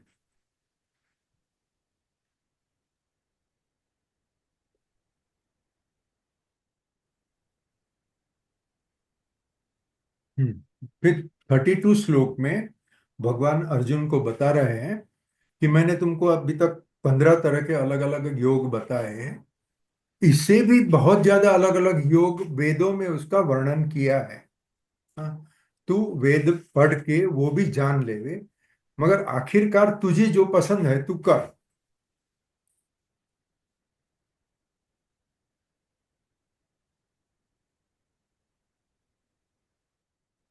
34 श्लोक, यहाँ भी कृष्ण भगवान वो बड़े बड़े साधु संतों से अलग बात कर रहे हैं। कुछ साधु कहते हैं, श्रोत्रिय ब्रह्मनिष्ठ पुरुष के पास, पुरुष साधु के पास जाके ही आपको आ, ज्ञान ग्रहण करना चाहिए, उपदेश लेना चाहिए। मतलब वो ब्राह्मण होना चाहिए, पुरुष होना चाहिए, और उसको ब्रह्म का रियलाइजेशन हो गया होना चाहिए। ऐसे ही इंसान गुरु होने के लायक है, ये साधु लोगों का कहना है। कृष्ण भगवान कहते हैं, कोई भी इंसान अगर तुझे लगा कि वो ज्ञानी है, तो उसके पास जा, उनको प्रणाम कर, उसकी सेवा कर, और विनय से उन्हें तू सवाल कर, वो तेरे सवाल का जवाब देंगे, और उसी से तुझे ज्ञान प्राप्त हो जाएगा।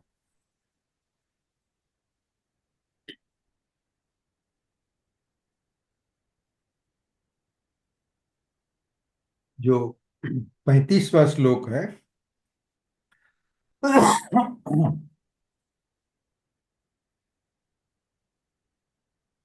अभी भगवान ने 24वां श्लोक से शुरू करके योग करने के अलग अलग तरीके बता दिए।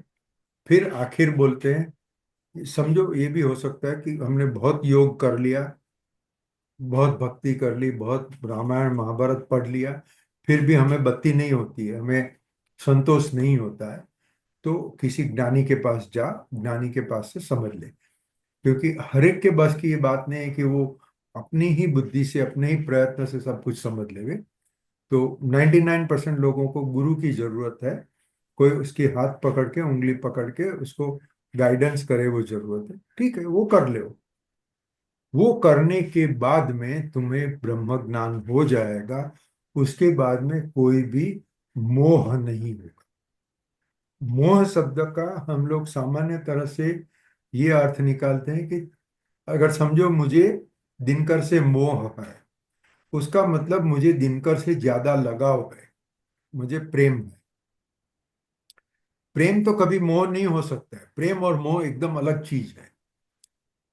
मोह मतलब मुझे दिनकर से कुछ चाहिए, मैं मानता हूँ दिनकर ज्ञानी है या तो मेरे से बहुत ज्यादा धनी है, मुझे उसके पास से कुछ मिल जाएगा। और मोह का शब्द संस्कृत में, मोह का अर्थ है भूल करना, इल्यूजन को सही मानना। तो ये भगवान बता रहा है कि जब तुझे ये योग करके गुरु के पास जाके ज्ञान मिल गया, उसके बाद में तू भूल नहीं करेगा। जो खेल है उसे खेल ही समझेगा, उसको सही नहीं समझेगा। जो मृग जड़ है वो मृग जड़ है, उसके पीछे तू भागेगा नहीं। और कुछ लोगों को ये अनुभव हुआ है जो भगवान यहाँ बता रहे हैं 35वां श्लोक में, 35th श्लोक में। आपने सुना होगा, पढ़ा भी होगा शायद। विवेकानंद, स्वामी विवेकानंद जब नरेंद्र नाम से पहचाने जाते थे, वो अभी स्वामी नहीं बने थे, वो गुरु की तलाश में थे। और किसी ने उनको कहा कि तू रामकृष्ण स्वामी रामकृष्ण के पास जा, वो तुझे गाइडेंस देंगे। तो विवेकानंद ने जाके उनसे सवाल किया, क्या तुमने भगवान को देखा है? आप सोचो। ऐसा सवाल कौन कर सकते हैं? आप जाते हो किसी जाने माने महान संत के पास, फिर जाके पूछते हो आपने भगवान देखा है क्या? तो रामकृष्ण परमहंस तो उससे भी गुरु थे, उसने बोला हाँ मैंने देखा है, तुझे देखना है क्या? तो विवेकानंद बोलते हैं हाँ बताओ। फिर रामकृष्ण परमहंस के सिर पर हाथ रखते हैं, या तो जो भी करते हैं, और विवेकानंद जी को ऐसे लगता है कि जैसे उनकी आत्मा उनके शरीर से बाहर निकल गई और वो कहीं आसमान में जा रही है। और बहुत सारे लोग हैं, वो सब अपने तरीके से ही दिखते हैं। कुछ लोग, अपने हिंदुस्तान में तो वो बहुत ज्यादा हुआ है, वो अफीण पी के या भांग पी के उनको लगता है कि मैं तो बिस्तर में सोया हूं, मेरा शरीर बिस्तर में सोया है, मगर मेरी आत्मा ऊपर घूम रही है। योग समाधि मतलब वो पवित्र निष्पाप तरीका है जिससे आप अनुभव कर सकते हो कि आपके आजू बाजू जो भी है वो सब आप ही हो। आप में और आपके घर में, आपके पड़ोसी में, आपके कुटुंब में कोई फर्क नहीं है, सब एक ही है। भगवान यहाँ कहते हैं कि जब तू ज्ञानी होगा तुझे ये अनुभव होगा कि तू और दूसरे लोग सब एक ही है। तू सबको अपने आप में देखेगा शुरुआत में, और आखिर में तू सबको कृष्ण भगवान में ही देखेगा। ये कृष्ण भगवान में ही देखेगा, ये एक तरीका है कहने का। जो हिंदू नहीं है या तो जो सेक्युलर है वो कहेंगे तो तू सबको ब्राह्मण में ही देखेगा। एक ब्राह्मण, एक चैतन्य है, वो उसी में सब कुछ समा गया है। Again this is Advaita, nothing else.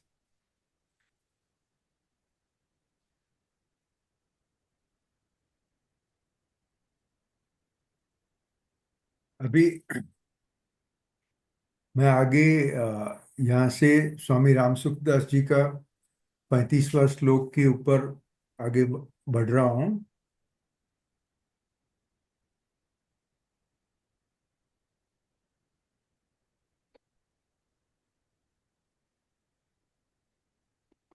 भगवान 36वां श्लोक में कह रहे हैं कि समझो, अर्जुन को कह रहे हैं कि तूने बहुत पाप किए। कितने पाप किए? पूरे संसार में सबसे ज्यादा पापी हो, उससे भी तुमने ज्यादा पाप किया है।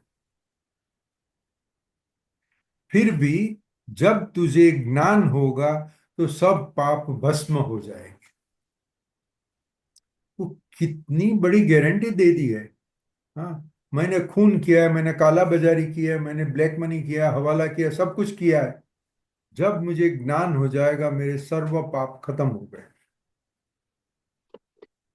अभी बहुत लोगों को एक गिल्टी कॉम्प्लेक्स होता है कि मैंने कुछ गलत कर दिया। भगवान कहते हैं कि ठीक है, जो हो गया सो हो गया। एक बार पश्चाताप कर ले, दूसरी बार वो रिपीट नहीं करना है, उसी को सच्चा पश्चाताप कहते हैं। क्योंकि आप रोज सुबह पाप करो, शाम को पश्चाताप करो, दूसरे दिन फिर पाप करो, फिर पश्चाताप करो, वो तो पश्चाताप नहीं होता है। अगर सही माने में पाप कर्म जो हो गया, पीछे का अपने आप को क्षमा कर दो, पश्चाताप कर लो, आइंदा रिपीट नहीं करो, तुझे ज्ञान होगा। और जो ज्ञान होगा तो सर्व पाप का नाश हो जाएगा। यही श्लोक का मैंने दूसरे ग्रंथों में पढ़ा है कि हमारे तो कई जन्म हो गया, मेरे इससे आगे कितने जन्म हो गया मुझे पता नहीं है, हर एक जन्मों में मैंने कुछ पाप किया होगा। तो समझो ये पाप, मैं अभी अरुण चैम्बर्स में बैठा हूँ, पूरा अरुण चैम्बर भर जावे इतने पाप हो गए। मगर जैसे घास की एक बहुत बड़ी गंजी है, मतलब जो तबेला होता है गाय भैंस का तबेला, उसमें घास के बड़े बड़े गोडाउन होते हैं। वो बड़े से बड़े गोडाउन के लिए एक दियासली काफी है। एक दियासली उसमें लग गई और पूरे गोडाउन जल जाएंगे। इसी तरह से जब इंसान को ज्ञान हो गया, उसके सर्व पाप का नाश हो गया। ज्ञान हो गया, पाप का नाश हो गया, आगे सजा की कोई व्यवस्था ही नहीं है। संसार में ऐसी कोई व्यवस्था नहीं है कि जिससे किसी भी इंसान को नरक में जाना पड़े। कन्वर्सेशन विद गॉड में तो उदाहरण देते हैं कि हिटलर हिटलर ने 66 लाख यहूदियों को मार दिया था, 66 लाख ज्यूज। उसके उपरांत वो सेकेंड वर्ल्ड वॉर में और लाखों लोग मरे, और सबका मूल कारण तो हिटलर था। हिटलर को भी नरक की सजा नहीं थी। क्यों नहीं थी? हमने आगे अ, स्वामी जी के लेक्चर देखे हैं। खेल है, संसार पूरा खेल है। आपको ज्ञान क्या करना है? आप ब्राह्मण हो और आप एक ब्रह्म दूसरे ब्रह्म से खेल कर रहा है, बात खत्म हो गई। ब्रह्म लटका करे ब्रह्म पासे। मतलब मैं तो जो लोग गुजराती नहीं समझते उनसे भी रिक्वेस्ट करूंगा कि नरसिंह मेहता के भजन पढ़ लो। नरसिंह मेहता के एक या दो भजन में पूरा अद्वैत सामने दे दिया, उन्होंने अद्वैत को व्यवहार में मिला के दे दिया है। जब आपको ज्ञान होगा तब पता चलेगा कि भगवान की रचना में सजा की कोई व्यवस्था नहीं है। और ये एकदम लॉजिकल इसलिए है कि भगवान ही हर एक जीवात्मा की तरफ से व्यक्त हो रहे हैं। ब्रह्म ही हर काम कर रहा है, तो कौन किसको सजा करेगा? नरक नहीं है, सजा नहीं है। हम लोग संसार में रह रहे हैं, अगर हम प्रेम से रहे तो हम इधर भी स्वर्ग खड़ा कर देते हैं, प्रेम से नहीं रहे तो हम संसार में तकलीफ कर रहे हैं।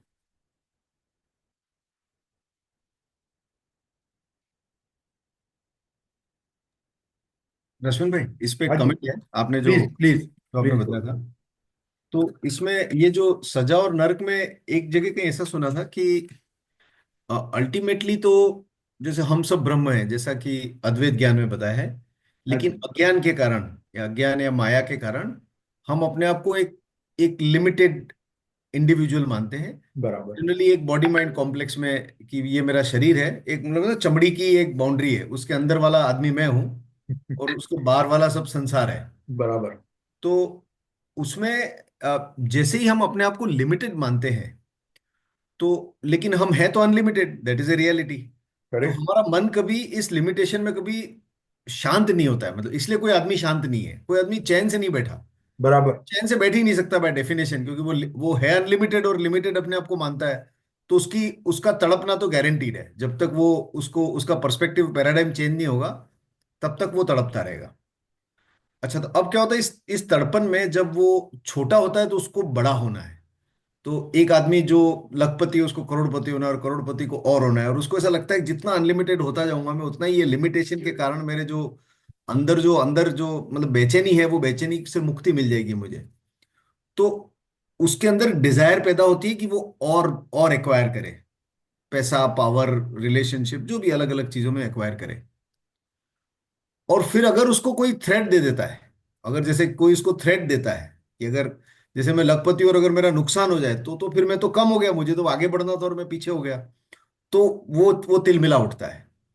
तो इसको बोलते हैं जब वो अपने आप को लिमिटेड मानता है, तो राग और द्वेष, राग मतलब कि चीज में इच्छा, और द्वेष मतलब कि कुछ मुझे, मैं बच के रहूं। नफरत। तो राग और द्वेष वो दोनों का चालू हो जाता है, और ये राग और द्वेष के कारण वो कर्म चालू कर देता है। तो कर्म करना ही पड़ेगा उसको। अगर लखपति को करोड़पति बनना है तो उसको कर्म करना पड़ेगा, उसको अपने से किसी खतरे को बचाना है तो कर्म करना पड़ेगा। और जैसे ही वो कर्म करता है, कर्म जैसे ही शुरू करता है, ऐसे ही कर्म का जो जायंट व्हील ऑफ कर्मा, वो ट्रिगर हो जाता है। अब एक बार कर्मा का व्हील चालू हुआ, जैसे बड़े बड़े मेलों में होता है ना, वो बड़ा सा झूला जो राउंड राउंड राउंड राउंड, वो चालू होता है, तो फिर वो कर्म होता है, फिर उसका कर्मफल होता है, कर्मफल से और राग द्वेष होते हैं। इसलिए वो अनंत जन्मों तक भटकता भटकता भटकता ही रहता है, इससे कभी कोई निस्तार ही नहीं है, और निस्तार आ भी नहीं सकता है। तो ओनली थिंग जो जो उसके रूट में जो ओनली प्रॉब्लम है वो ये है कि ही हैज टू आइडेंटिफाई कि वो ये शरीर नहीं है। जैसे ही वो अपने आप को अनलिमिटेड सेल्फ, लिमिटेड सेल्फ से अनलिमिटेड सेल्फ का पैराडाइम चेंज नहीं होता है, तब तक वो नहीं बच सकता। इसलिए जो नर्क नहीं है किसी के लिए भी, वो इस स्टेट में नहीं है कि प्रोवाइडेड वो अपने आप को एक अनंत आत्मा समझे। जब तक वो अपने आप को एक लिमिटेड इंडिविजुअल सोल मान के बैठा है, तब तक ये सुख दुख स्वर्ग नर्क ये उसके लाइफ में चलते ही रहेंगे, इनफैक्ट एंडलेसली चलते रहेंगे। मतलब एक सपना, मतलब सपना हमेशा एंडलेस होता है। सपना कभी ऐसा नहीं होता 5 मिनट पहले चालू हुआ है। जब आप सपने के अंदर होते हो तब तो आपको मालूम है कि सपना पता नहीं कब से चल रहा था। जैसे आज मैं सपने में जाता हूँ, मुझे लगता है कि 50 साल से सपना चल रहा है, क्योंकि मेरी उम्र सपने में भी 50 साल की है। तो 50 साल से तो सपना चल ही रहा है। और सपने में सब ऊपर नीचे, मेरे पीछे कोई डंडा मारने को दौड़ता है, मेरे को लगता भी है, सब मानव होता भाई, है। आई हाँ। Got your point. हाँ, या। नाउ हाइपोथेटिकली, हम्म। आप ये मान लो कि आप अभी न्यूयॉर्क में बैठे हो। हम्म। आपकी मान्यता है कि आप न्यूयॉर्क में बैठे हो। हकीकत यह है कि आप अहमदाबाद में बैठे हो। आपकी मान्यता के कारण हकीकत बदलेगी क्या? नहीं बदलेगी, बराबर है। हम्म। तो नर्क नहीं है, सजा नहीं है, ये निश्चय नहीं है, ये हकीकत है, ये भगवान की व्यवस्था है। अभी मैं मान लूं कि अरे बाप रे, मैंने बहुत बड़े पाप किए, ऐसे पाप किए हैं कि जिसे कोई क्षमा नहीं कर सकता है, तो आखिर मुझे सजा भुगतनी है, नर्क जाना ही है। ये मेरी मान्यता है। मान्यता से खेल में कुछ फर्क नहीं पड़ने वाला है। जैसे खेल पूरा हुआ, मैं भगवान से मिल गया, मेरा मोक्ष हो गया, बात खत्म। मेरे रश्मिन संघवी के जीवन में और मोक्ष के बीच में नर्क कभी आएगा नहीं, क्योंकि नर्क की व्यवस्था ही नहीं। मान्यता से हकीकत नहीं बदलेगी साहब। मैं इसमें थोड़ा सा, मतलब आई एम जस्ट, मतलब मैं आपसे बहस करने का एक वो कर रहा हूँ, ताकि जस्ट फॉर गुड इंटरेक्शन, मतलब सॉरी मैं no no, please go ahead. जब प्लीज। देखो, जब तक रश्मिन संघवी है, तब तक उसके लिए स्वर्ग नरक दोनों है। नहीं है, जब रश्मिन नहीं नहीं नहीं, नहीं नहीं, लेकिन नहीं है लेकिन जब सर। रश्मिन, एक मिनट, नहीं नहीं, let me just finish it. But अगर वो रश्मिन संघवी अगर बोलता है कि कौन Rashmin Sanghvi, there is no Rashmin Sanghvi, there is only atma, तो वहां फिर उसके लिए कोई स्वर्ग नरक नहीं है।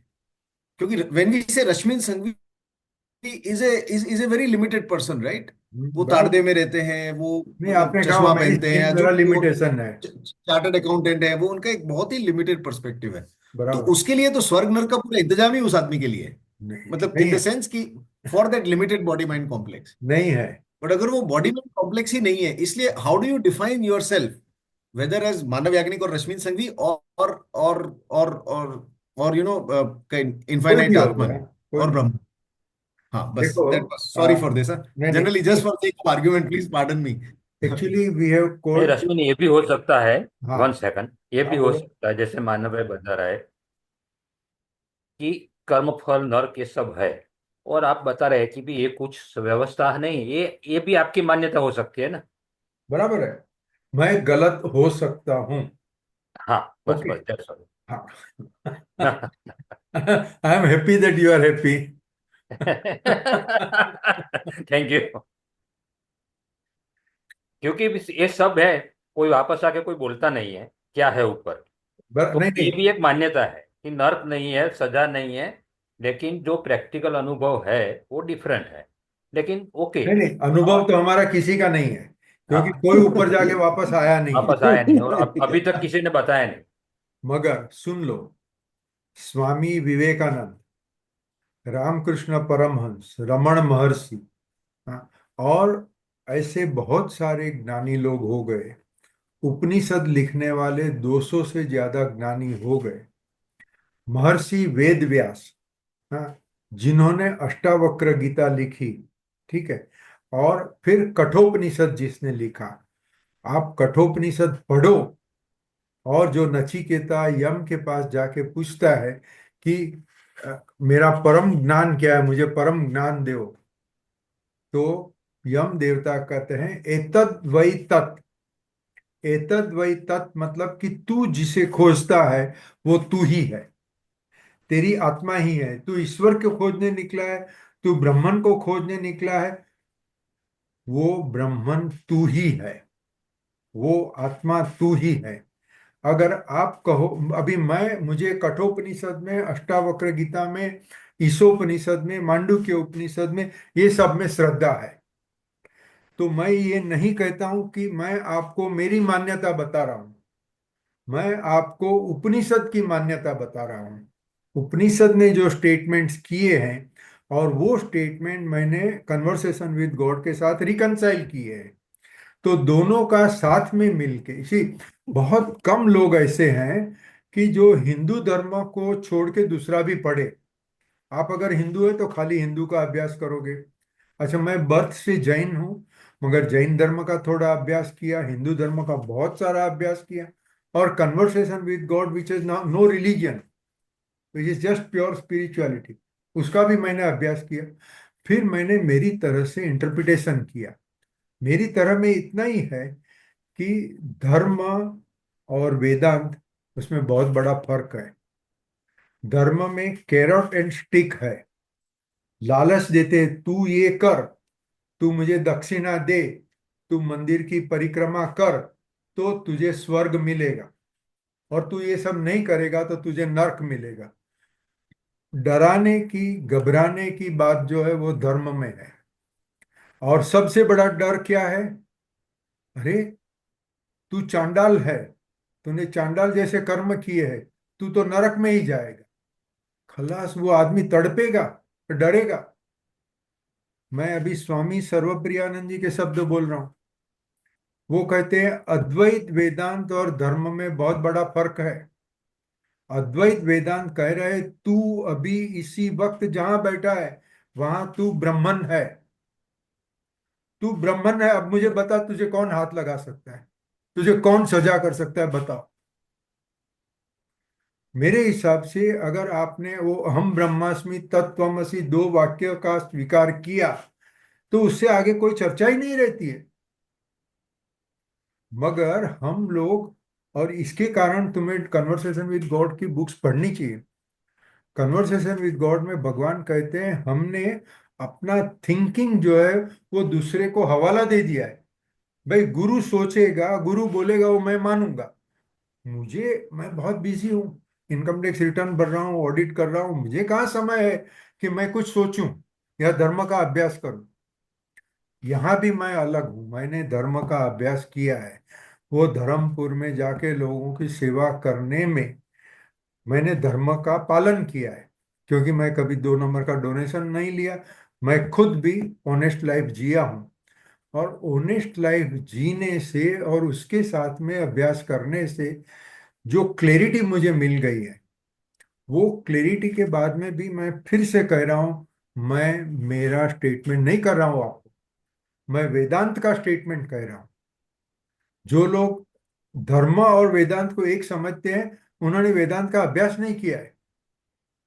वेदांत में भगवान आपसे अलग नहीं है, आप खुद भगवान हो। अभी आगे गीता में ही कह रहे हैं, कृष्ण भगवान आपको कर्मफल देंगे। उसका मतलब दिनकर जोशी और कृष्ण भगवान में एक सेपरेशन हो गया। दिनकर अलग है, भगवान अलग है, और भगवान दिनकर को सजा करेंगे। जब तक आपके दिमाग में सेपरेशन की मान्यता है, तब तक आप अद्वैत को नहीं मान रहे हो। अगर आप अद्वैत को नहीं मान रहे हो, मैं आपको चैलेंज नहीं कर रहा हूं, 99% लोग अद्वैत को नहीं मान सकते, ठीक है, मगर अद्वैत वेदांत के हिसाब से आप भगवान हो, और इसी कारण से आपको कोई सजा नहीं कर सकता है। आप हिंदू धर्म की बात करोगे? यस कृष्णकांत जी, नहीं बताइए। नहीं, पहले पहले आप कंप्लीट मैं कीजिए सर, इतना ही पहले आप। कहता हूँ कि हिंदू धर्म, जैन धर्म, बौद्ध धर्म, मुस्लिम और क्रिश्चियन धर्म, सब धर्म में हेल एंड हेवन सॉरी, दोनों की मान्यता है। फिर आप सोचोगे, अरे इतना बड़ा यूनिवर्सल स्टेटमेंट हो गया ये तो। हाँ, जीसस क्राइस्ट ने या तो बाइबल लिखने वाले ने थोड़ी हिंदू धर्म पढ़ा था। अगर बाइबल में और गीता में दोनों में एक स्टेटमेंट कहा है, आपको वो मानना चाहिए। मैं कह रहा हूं ये सब धर्म है। धर्म मतलब रिलीजियन। धर्म अपने संस्कृत शब्द जो धर्म है उसकी बहुत बड़ी विशाल व्याख्याएं हैं। रिलीजियन में जब तक आप है तो नर्क भी है, स्वर्ग भी है, स्टिक भी है, कैरोट भी है। अद्वैत वेदांत के हिसाब से, जिसमें मैंने जो साधु पुरुषों के नाम दिए, जो पहले हो गए और आज की तारीख में तदात्मानंद जी, स्वरूपानंद जी, रामकृष्ण मिशन और चिन्मय मिशन के बहुत सारे साधु, ये अद्वैत वेदांत को मानते हैं। अद्वैत वेदांत के हिसाब से there is no system for punishment, क्योंकि ये संसार खेल है। आप यहाँ खेल कर रहे हो। मेरी और दिनकर की जो चर्चा हो रही है, अद्वैत वेदांत के हिसाब से दिनकर ब्राह्मण है, मैं ब्राह्मण हूँ। हम एक दूसरे से ऑपोजिट स्टैंड लेके चर्चा करने का खेल कर रहे हैं। मैंने पूरा कह ये दिया। खेल का मामला बराबर है। हम्म। वो तो आई कैन अंडरस्टैंड फुल्ली कि भाई ये हम्म, ड्रामा चल रहा है। बराबर। लेकिन तुम्हारे और हमारे जो डिफरेंस एक ही है कि जो जो जो खेल करवा रहा है वो कोई और है। ये अपनी इच्छा से खेल नहीं हो रहा है। वो जो उस पर्दे के पीछे जो बैठे बैठे जो उंगलियां हिलाता है ना, सबको नचाता है। That is the difference. लेकिन हम्म। So that difference is the moment you say पर हाँ, you and God are different, then you are not talking of Advait.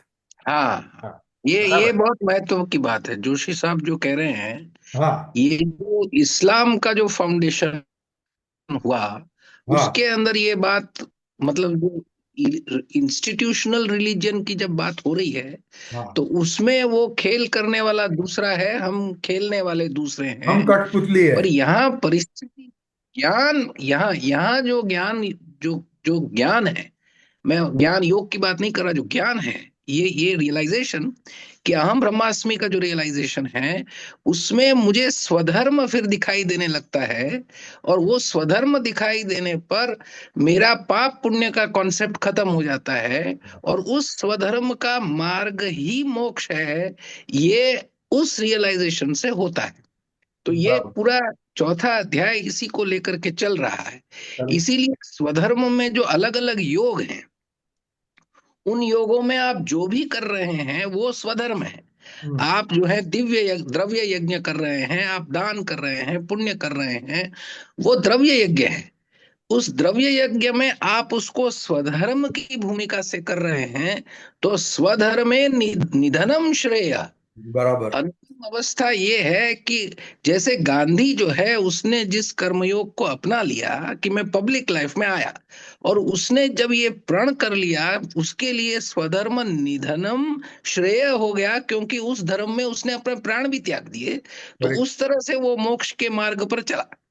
तो ये समझ इससे पैदा होती है, और ये प्रिमाइज अगर हम स्वीकार करके नहीं चलेंगे, तो उसके बिना हम ये नहीं कर पाएंगे जो हम अभी सोच रहे हैं, कि जो खिलाने वाला है और खेलने वाला है, उसमें फिर अद्वैत नहीं आ रहा है, वो द्वैत हो गया। वो द्वैत हो गया, बराबर। ये, हाँ, वो द्वैत हो जाएगा। हाँ कृष्ण कुमार जी, और मिहिर हाँ भाई बाद में। हाँ कृष्ण कुमार जी, आप भी कहिए, पहले आपने कहा था। हाँ हम्म। सर, मैं ये कह रहा हूँ कि पहले जब कभी इस तरीके से हमारी बातचीत होती है ना, तो जैसे मान लीजिए 10 मुद्दे हैं तो 9 मुद्दों हम्म, पे हमारी राय एक है। सो बराबर। हम क्या चीज के ऊपर एकदम एक ओपिनियन रखते हैं? सबसे पहले कि अहम ब्रह्मस्मि पे रखते हैं कि हम एक लिमिटलेस सत्ता के हिस्से हैं, जिसको हम ब्रह्मन बोलो, गॉड बोलो, कुछ भी बोलो उसके अंदर, इसमें कोई दो राय नहीं है। फिर ये जो भी दिख रहा है हो रहा है ये खेल है, हम्म इसमें भी हमारी कोई डिफरेंस ऑफ ओपिनियन नहीं है। उस गेम के हम सब इससे मतलब अद्वैत में फर्मली बिलीव करते हैं।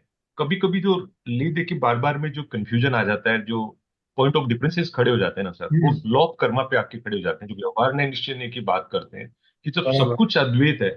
हम्म हाँ। हेलो। बोलते हैं जो विधाता का खेल है उसी का हिस्सा है, कैसे वो एक थोड़ा सा पॉइंट रह जाता है, क्योंकि उसी से सब चीजें जुड़ी हुई है। क्योंकि मान लीजिए कि जो मैं इस खेल का हिस्सा हूं, मैं खुद ब्राह्मण हूं, और जो मेरी लिमिटेड लाइफ है जो इस फिजिकल डे की, उसके तुरंत बाद अगर मेरा मोक्ष हो गया, मैं तुरंत मर्ज हो जाता हूँ उस लिमिटलेस सत्ता में, तो फिर तो लोक कर्मा कहीं एग्जिस्ट नहीं करता उसके अंदर। लेकिन जैसे उपनिषद की बात सुनते हैं सब, जो हम बोलते हैं कि एक्सपीरियंस है, आत्मा बार बार में ये जन्म लेती है और उसके अंदर उसका मतलब एक जर्नी है उसकी, जो उसको सॉरी कृष्ण कुमार जी, आपकी फाइनल आवाज कट रही चेंज है। करने हैं। तो क्या लोक कर्मा उसमें एग्जिस्ट करता है, कहाँ Rakesh bhai, एग्जिस्ट? हाँ before you answer this KKG's thing, my question is on the similar line. So maybe if I can also just supplement sure what KKG is saying, so then you can give a combined answer. So, sure. Only so we thing are is talking about hell and heaven, and we are talking about the law of karma. या Now, I'm just these 7 layers in the world, right? With differing degree of for people who are to the extent of their evaluation, and they go and visit those layers and then go from the bottommost to the uppermost. Now if there is no, as Darshan Bhai says, institutionalized hell religion. or heaven, where God has created that, is it possible that you have done certain karmas and ultimately everybody wants to evolve to a higher self because you've chosen to be doing playing that part, and then you decide to go into that lowermost layer, redeem your karmas, and go up to the higher level, not by force but because you want to evolve yourself to the higher soul, to play a higher level of game. This is just a postulation. So I will answer that. Only yes. I am requesting Krishna Kumar ji कि आप जो कह रहे थे बीच में बहुत बार आवाज cut गई, तो आप ब्रीफली अपना क्वेश्चन रिपीट कर सकते हैं क्या? हाँ सर, मैं वापस आधे मिनट में फिनिश करता हूँ कि हाँ हमारे 95% मुद्दों पे सहमति है कि हम बराबर। हम अहम ब्रह्मस्मि पे पूरा बिलीव करते हैं, हम अद्वैत पे पूरा बिलीव करते हैं, हम ये पूरे खेल पे बिलीव करते हैं, हम उस खेल के एक हिस्सा है उस पे बिलीव करते हैं। हमारा सवाल ये कि इसमें लौह कर्मा कहाँ एग्जिस्ट करता है, क्योंकि जब लौह कर्मा की बात आएगी तो ये फिर ये नरक स्वर्ग और ये बाकी चीजों की मतलब आता है, अदरवाइज तो कोई मतलब ही नहीं है ठीक है, ना सर। मैं बताऊं। अज्यूम कि ये मूवी, और मूवी के हम हिस्से हैं, तो मूवी खत्म हो गई, रोल खत्म हो गया उसके अंदर। तो मूवी में कोई रोल करता है उसका तो कोई सर फिर कोई वो स्वर्ग नरक नहीं होता ना सर उसके अंदर, बिल्कुल। आपका दोनों का सवाल तो हेलो एक खाली। ही है। मैं आपका हाँ दोनों का जवाब देने का प्रयत्न करता हूँ।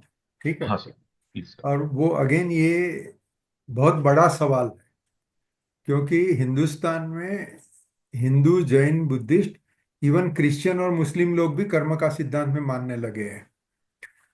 हाँ, क्योंकि जो क्रिश्चियन आपके बाजू में रहते हैं, वो उसके साथ आप बात करोगे तो वो भी बोलेगा हाँ। और मैंने तो अमेरिकन सेलिब्रिटीज को सुना है ये कर्म का सिद्धांत की बात करते हुए। Okay, now please listen to me carefully, I am saying something very radical.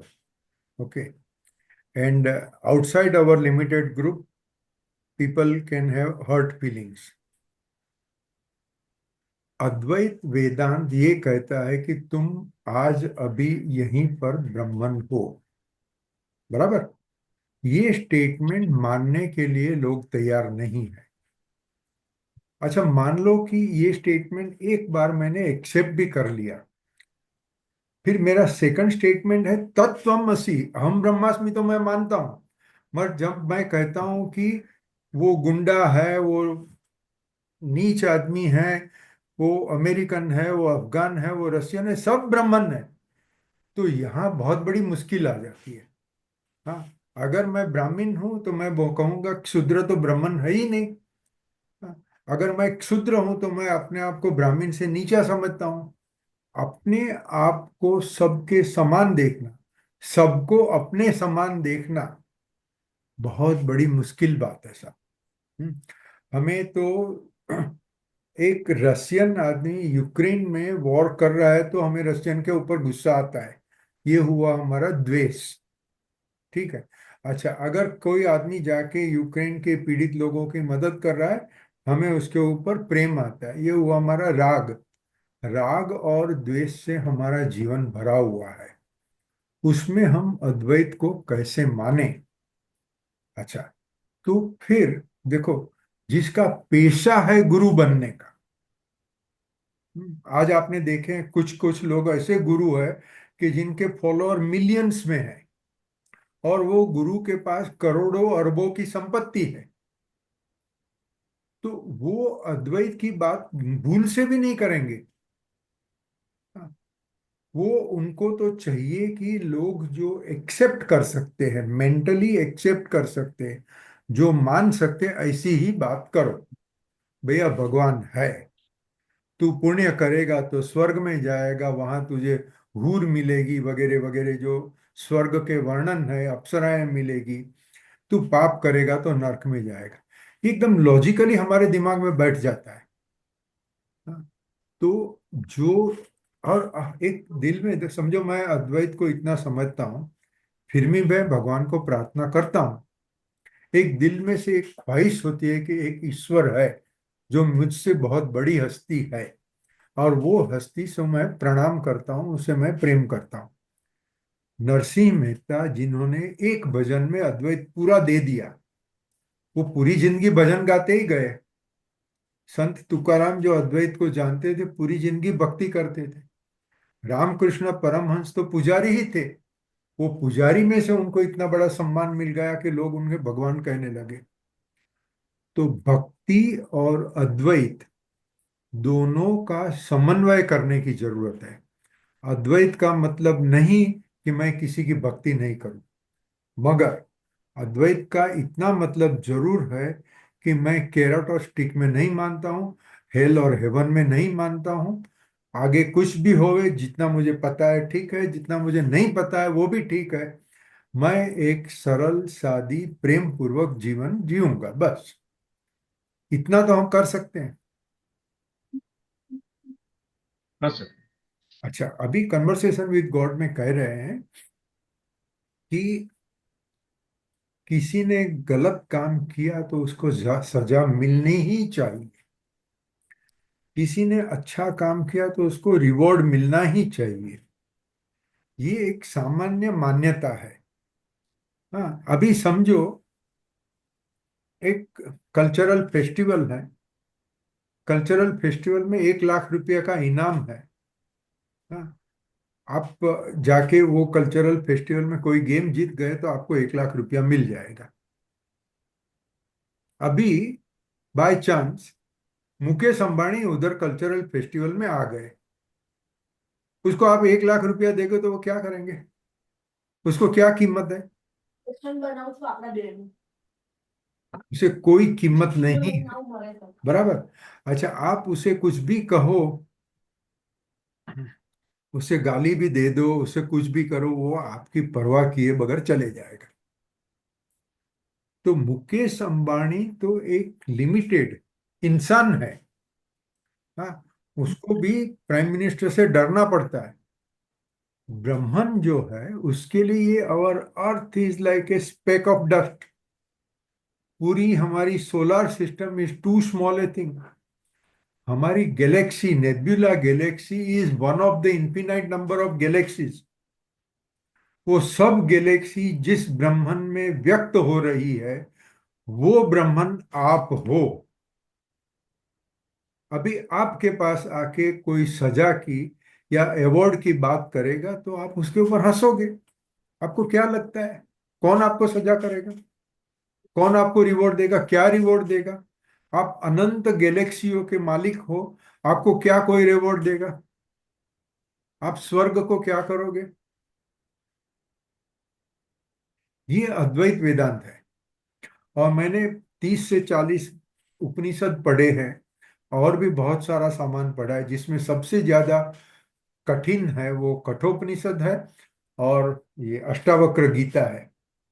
जो सरल है वो ईशोपनिषद है, और मुंडक उपनिषद, केन उपनिषद, ये सब समझ में आने वाली बातें हैं। ये सब पढ़ के मैंने 35 साल सेवा की, तो मेरा कर्मयोग, भक्ति योग, ज्ञान योग सब साथ में हो गया। तो मुझे उपनिषद संपूर्ण तरह से स्वीकार्य है, मान्य है, और मेरी मान्यता उपनिषद से मिलती हुई है। अभी आप हिंदू धर्म मानते हो, हिंदू धर्म मतलब सुदर्शन भाई के जो शब्द है, इंस्टीट्यूशनलाइज्ड रिलीजियन। वो इंस्टीट्यूशन में एक पूरी व्यवस्था है, मंदिर बनना चाहिए, गुरु होंगे, गुरु के शिष्य होंगे, और वो व्यवस्था चलाने के लिए कैरोट एंड स्टिक की जरूरत है। हाँ, हिंदू धर्म में मानो, मेरी कोई टीका नहीं है, जो मानते हैं सो मानो। जो मानेंगे वो ये भी मानेंगे कि अरे, सजा के बगैर कैसे हो सकता है, अरे फला आदमी इतना पाप किया, उसको सजा नहीं होगी क्या? ठीक है, आप जो भी मानना है मानो, मगर वो अद्वैत वेदांत नहीं है। हिंदू धर्म और अद्वैत वेदांत में बहुत बड़ा फर्क है। ये मेरा सबमिशन है। आज तो इसके बाद ओके, सॉरी, आपका सवाल था फिर कर्म के सिद्धांत का क्या होता है। कुछ नहीं यार, हमने पहले भी बात की थी। आप बैडमिंटन खेलने आए हो, बैडमिंटन की कोर्ट को छोड़ के आप बाहर गए, फिर आपके कितने पॉइंट जमा हुए सब भस्म हो गया। आप नाटक में आए, वो नाटक के स्टेज के ऊपर आप हो, आपने उसमें जो रोल आपको पसंद आया किया, आप हीरो बने या विलन बने, जो भी बने, आप ऑडिटोरियम के बाहर चले गए, फिर नाटक का क्या? फिर कौन सा रूल आपको लगता है? आप अगर क्रिकेट खेल रहे हो, आपने 500 रन लगा दिए, पटौड़ी जैसे रन लगा दिए आपने, हाँ, सामने वाला हार गया, मगर क्रिकेट ग्राउंड छोड़ के आप घर पे जाओगे, बीवी के साथ चाय पियोगे, आपका रन की कोई कीमत नहीं है। आप जीते या हारे उसकी कोई कीमत नहीं है। जब तक आप प्ले ग्राउंड में हो, जब तक आप नाटक के स्टेज पर हो, तब तक कर्म का सिद्धांत है। नाटक से बाहर निकल गए, कर्म का सिद्धांत हवा हो गया। हवा हो गया, कर्म का सिद्धांत हवा हो गया। मैं फिर से कह रहा हूं, हमारे यहाँ पूर्व जन्म और अगले जन्म में आगे के जन्मों का संचित कर्मों का पूरा स्टोर हाउस लेके हम आते हैं, ये मान्यता जड़ है। मैं ये कह रहा हूं, अगर आप ब्राह्मण हैं तो आपको उतने ही कर्म लगेंगे जितना आप चाहोगे। और आप अभी जीवात्मा हो, जब आप सोचोगे कि मैं आत्मा हूं, और आत्मा के लेवल पर मेरा खेल खत्म हो गया, मैं अभी उठ रहा हूं, आप ऑडिटोरियम के बाहर चल गए, कोई कर्म का सिद्धांत आपको नहीं लगेगा। मिहिर भाई को और कृष्ण कुमार को मेरा ये जवाब है कि कर्म का सिद्धांत का लिमिटेशन है। ब्राह्मण के पास में कोई भी कायदा नहीं चलता है। Thank you so much sir, एकदम भाई इसका एकदम एक फुल जस्ट क्लैरिटी। इसमें हाँ, एक एक एक इसमें कमेंट है। इसमें हाँ, गीता में कहीं लिखा हुआ है कि हजारों लोगों में से एक दो ट्राई करते हैं, बराबर, और वो जो एक दो ट्राई करते हैं, ऐसे हजारों में से एक दो निकलते हैं। करेक्ट। तो रश्मिन भाई का पूरा पर्सपेक्टिव है ना, वो जो एक दो निकल गए उसके लिए है। और के सर अपना जो है ना, वो शायद या तो फर्स्ट डिग्री 1000 या सेकंड डिग्री 1000 में, इसलिए हमारा आपस में कुछ रिकंसिलिएशन बैठ नहीं रहा मानव है। भाई, अगली सेशन के लिए मेरा एक सवाल भी है। हाँ, ये कृष्ण भगवान यदा यदा ही धर्मस्य ग्लानि भवति भारत जब हाँ, कहा, तो वो क्यों कहा? वो कौन सी यस, ग्लानि हुई, यस। क्या पतन हुआ? उस पतन को हम इस संदर्भ में, हम ब्रह्मास्मि तत्वमसि के संदर्भ में कैसे समझेंगे, ये अब नेक्स्ट सेशन में रश्मिन भाई समझाएंगे। ब्यूटीफुल वाह, question, very loaded question, and with my limited capacity I will try to answer it. नहीं नहीं रश्मिन भाई, ये सबके, हमारे लिए, सबके लिए घूम फिर के बात वही आ जाती है कि भाई ये कौन कह रहा है, ये कौन है? अगर मैं आपको एक ये वाक्य में जवाब दे नहीं। देता हूँ साहब, जी जी सुदर्शन जी। भाई। जी मैं अभी एक वाक्य में जवाब देता हूं जिसका मैं इलाबोरेशन करूंगा नेक्स्ट मीटिंग में। Please please. Gita talks of निश्चय न्याय एज वेल एज व्यवहार न्याय। कृष्ण भगवान एक ही मुंह से एक ही सेशन में दोनों साथ में कहते हैं, तो इसके कारण हमें बड़ा कंफ्यूजन खड़ा होता है। दूसरा अध्याय, चौथा अध्याय, ये सब अध्याय निश्चय न्याय की बात करते हैं। राइट। फिर आगे जैसे जैसे जाते हैं तो ऊपर से शुरू किया, धीरे धीरे नीचे जा रहे हैं। ऊपर से मतलब सांख्य योग की जब बात करते हैं तो वो ज्ञानी लोगों की बात है, और फिर ये पाप और पुण्य और मैं तुझे आके बचाऊंगा, ये सब संसार की व्यवहार की बातें हैं। बराबर है। बराबर। समर्पण तक जाएगा, संपूर्ण शरणम, कृष्णम शरणम गच्छामि तक जाएगा। हाँ। बराबर। सर, हाँ, नेक्स्ट तुम्हारी मीटिंग में जो सुदर्शन भाई ने जो पॉइंट रेज किया ना, वो बहुत इंपॉर्टेंट पॉइंट है। वो उसको 15 मिनट जरूर दीजिएगा सर, क्योंकि हम आपको फंसाना नहीं चाहते, ना हम फंसना चाहते, लेकिन हम सीखना चाहते हैं आपका व्यू से। वो कृष्ण कुमार ओके। और हम जी आपको चाहेंगे व्यवहार और सुदर्शन भाई निश्चय रहे उस मीटिंग समझाएंगे। में। बिल्कुल। आप समझ लो, आज से समझ लो, वो व्यवहार और निश्चय दोनों का हाँ डिफरेंस करके समझाएंगे। हाँ, नहीं वो सही है, सही है। वो हाँ, दोनों नहीं, भूमिकाओं में है, दोनों दोनों भूमिकाओं, भूमिका में है। हाँ। दोनों सही और है। फिर छठा अध्याय तक पहुंचते पहुंचते हम भी बोलेंगे अर्जुन की तरह नष्टो मोह स्मृति लब्धा। हाँ, हे दिनकर भाई बरोबर बोलिया। गुड, गुड और Okay, पॉइंट्स यार। friends, we'll end the session Okay. today. या Many, Thank many you. thanks, because जब कोई शंका होती है, जब सवाल होते हैं, तभी ही चर्चा होती है। चर्चा होती है तभी वो मोनोटोनस बात होने से बंद हो जाता है। चर्चा में ही मजा है। Thank you for raising all Thank you. Thank you. Thank you. Your. Thank you so much sir, thank you so much sir, thank you grateful. Rashmin thank sir, भाई। पूरे ग्रुप की तरफ से आपके लिए बहुत बहुत ग्रेटफुल फील करते हैं sir. Many thanks sir, many you. Thank you. नमस्कार। Thank you. Thank you. And सभी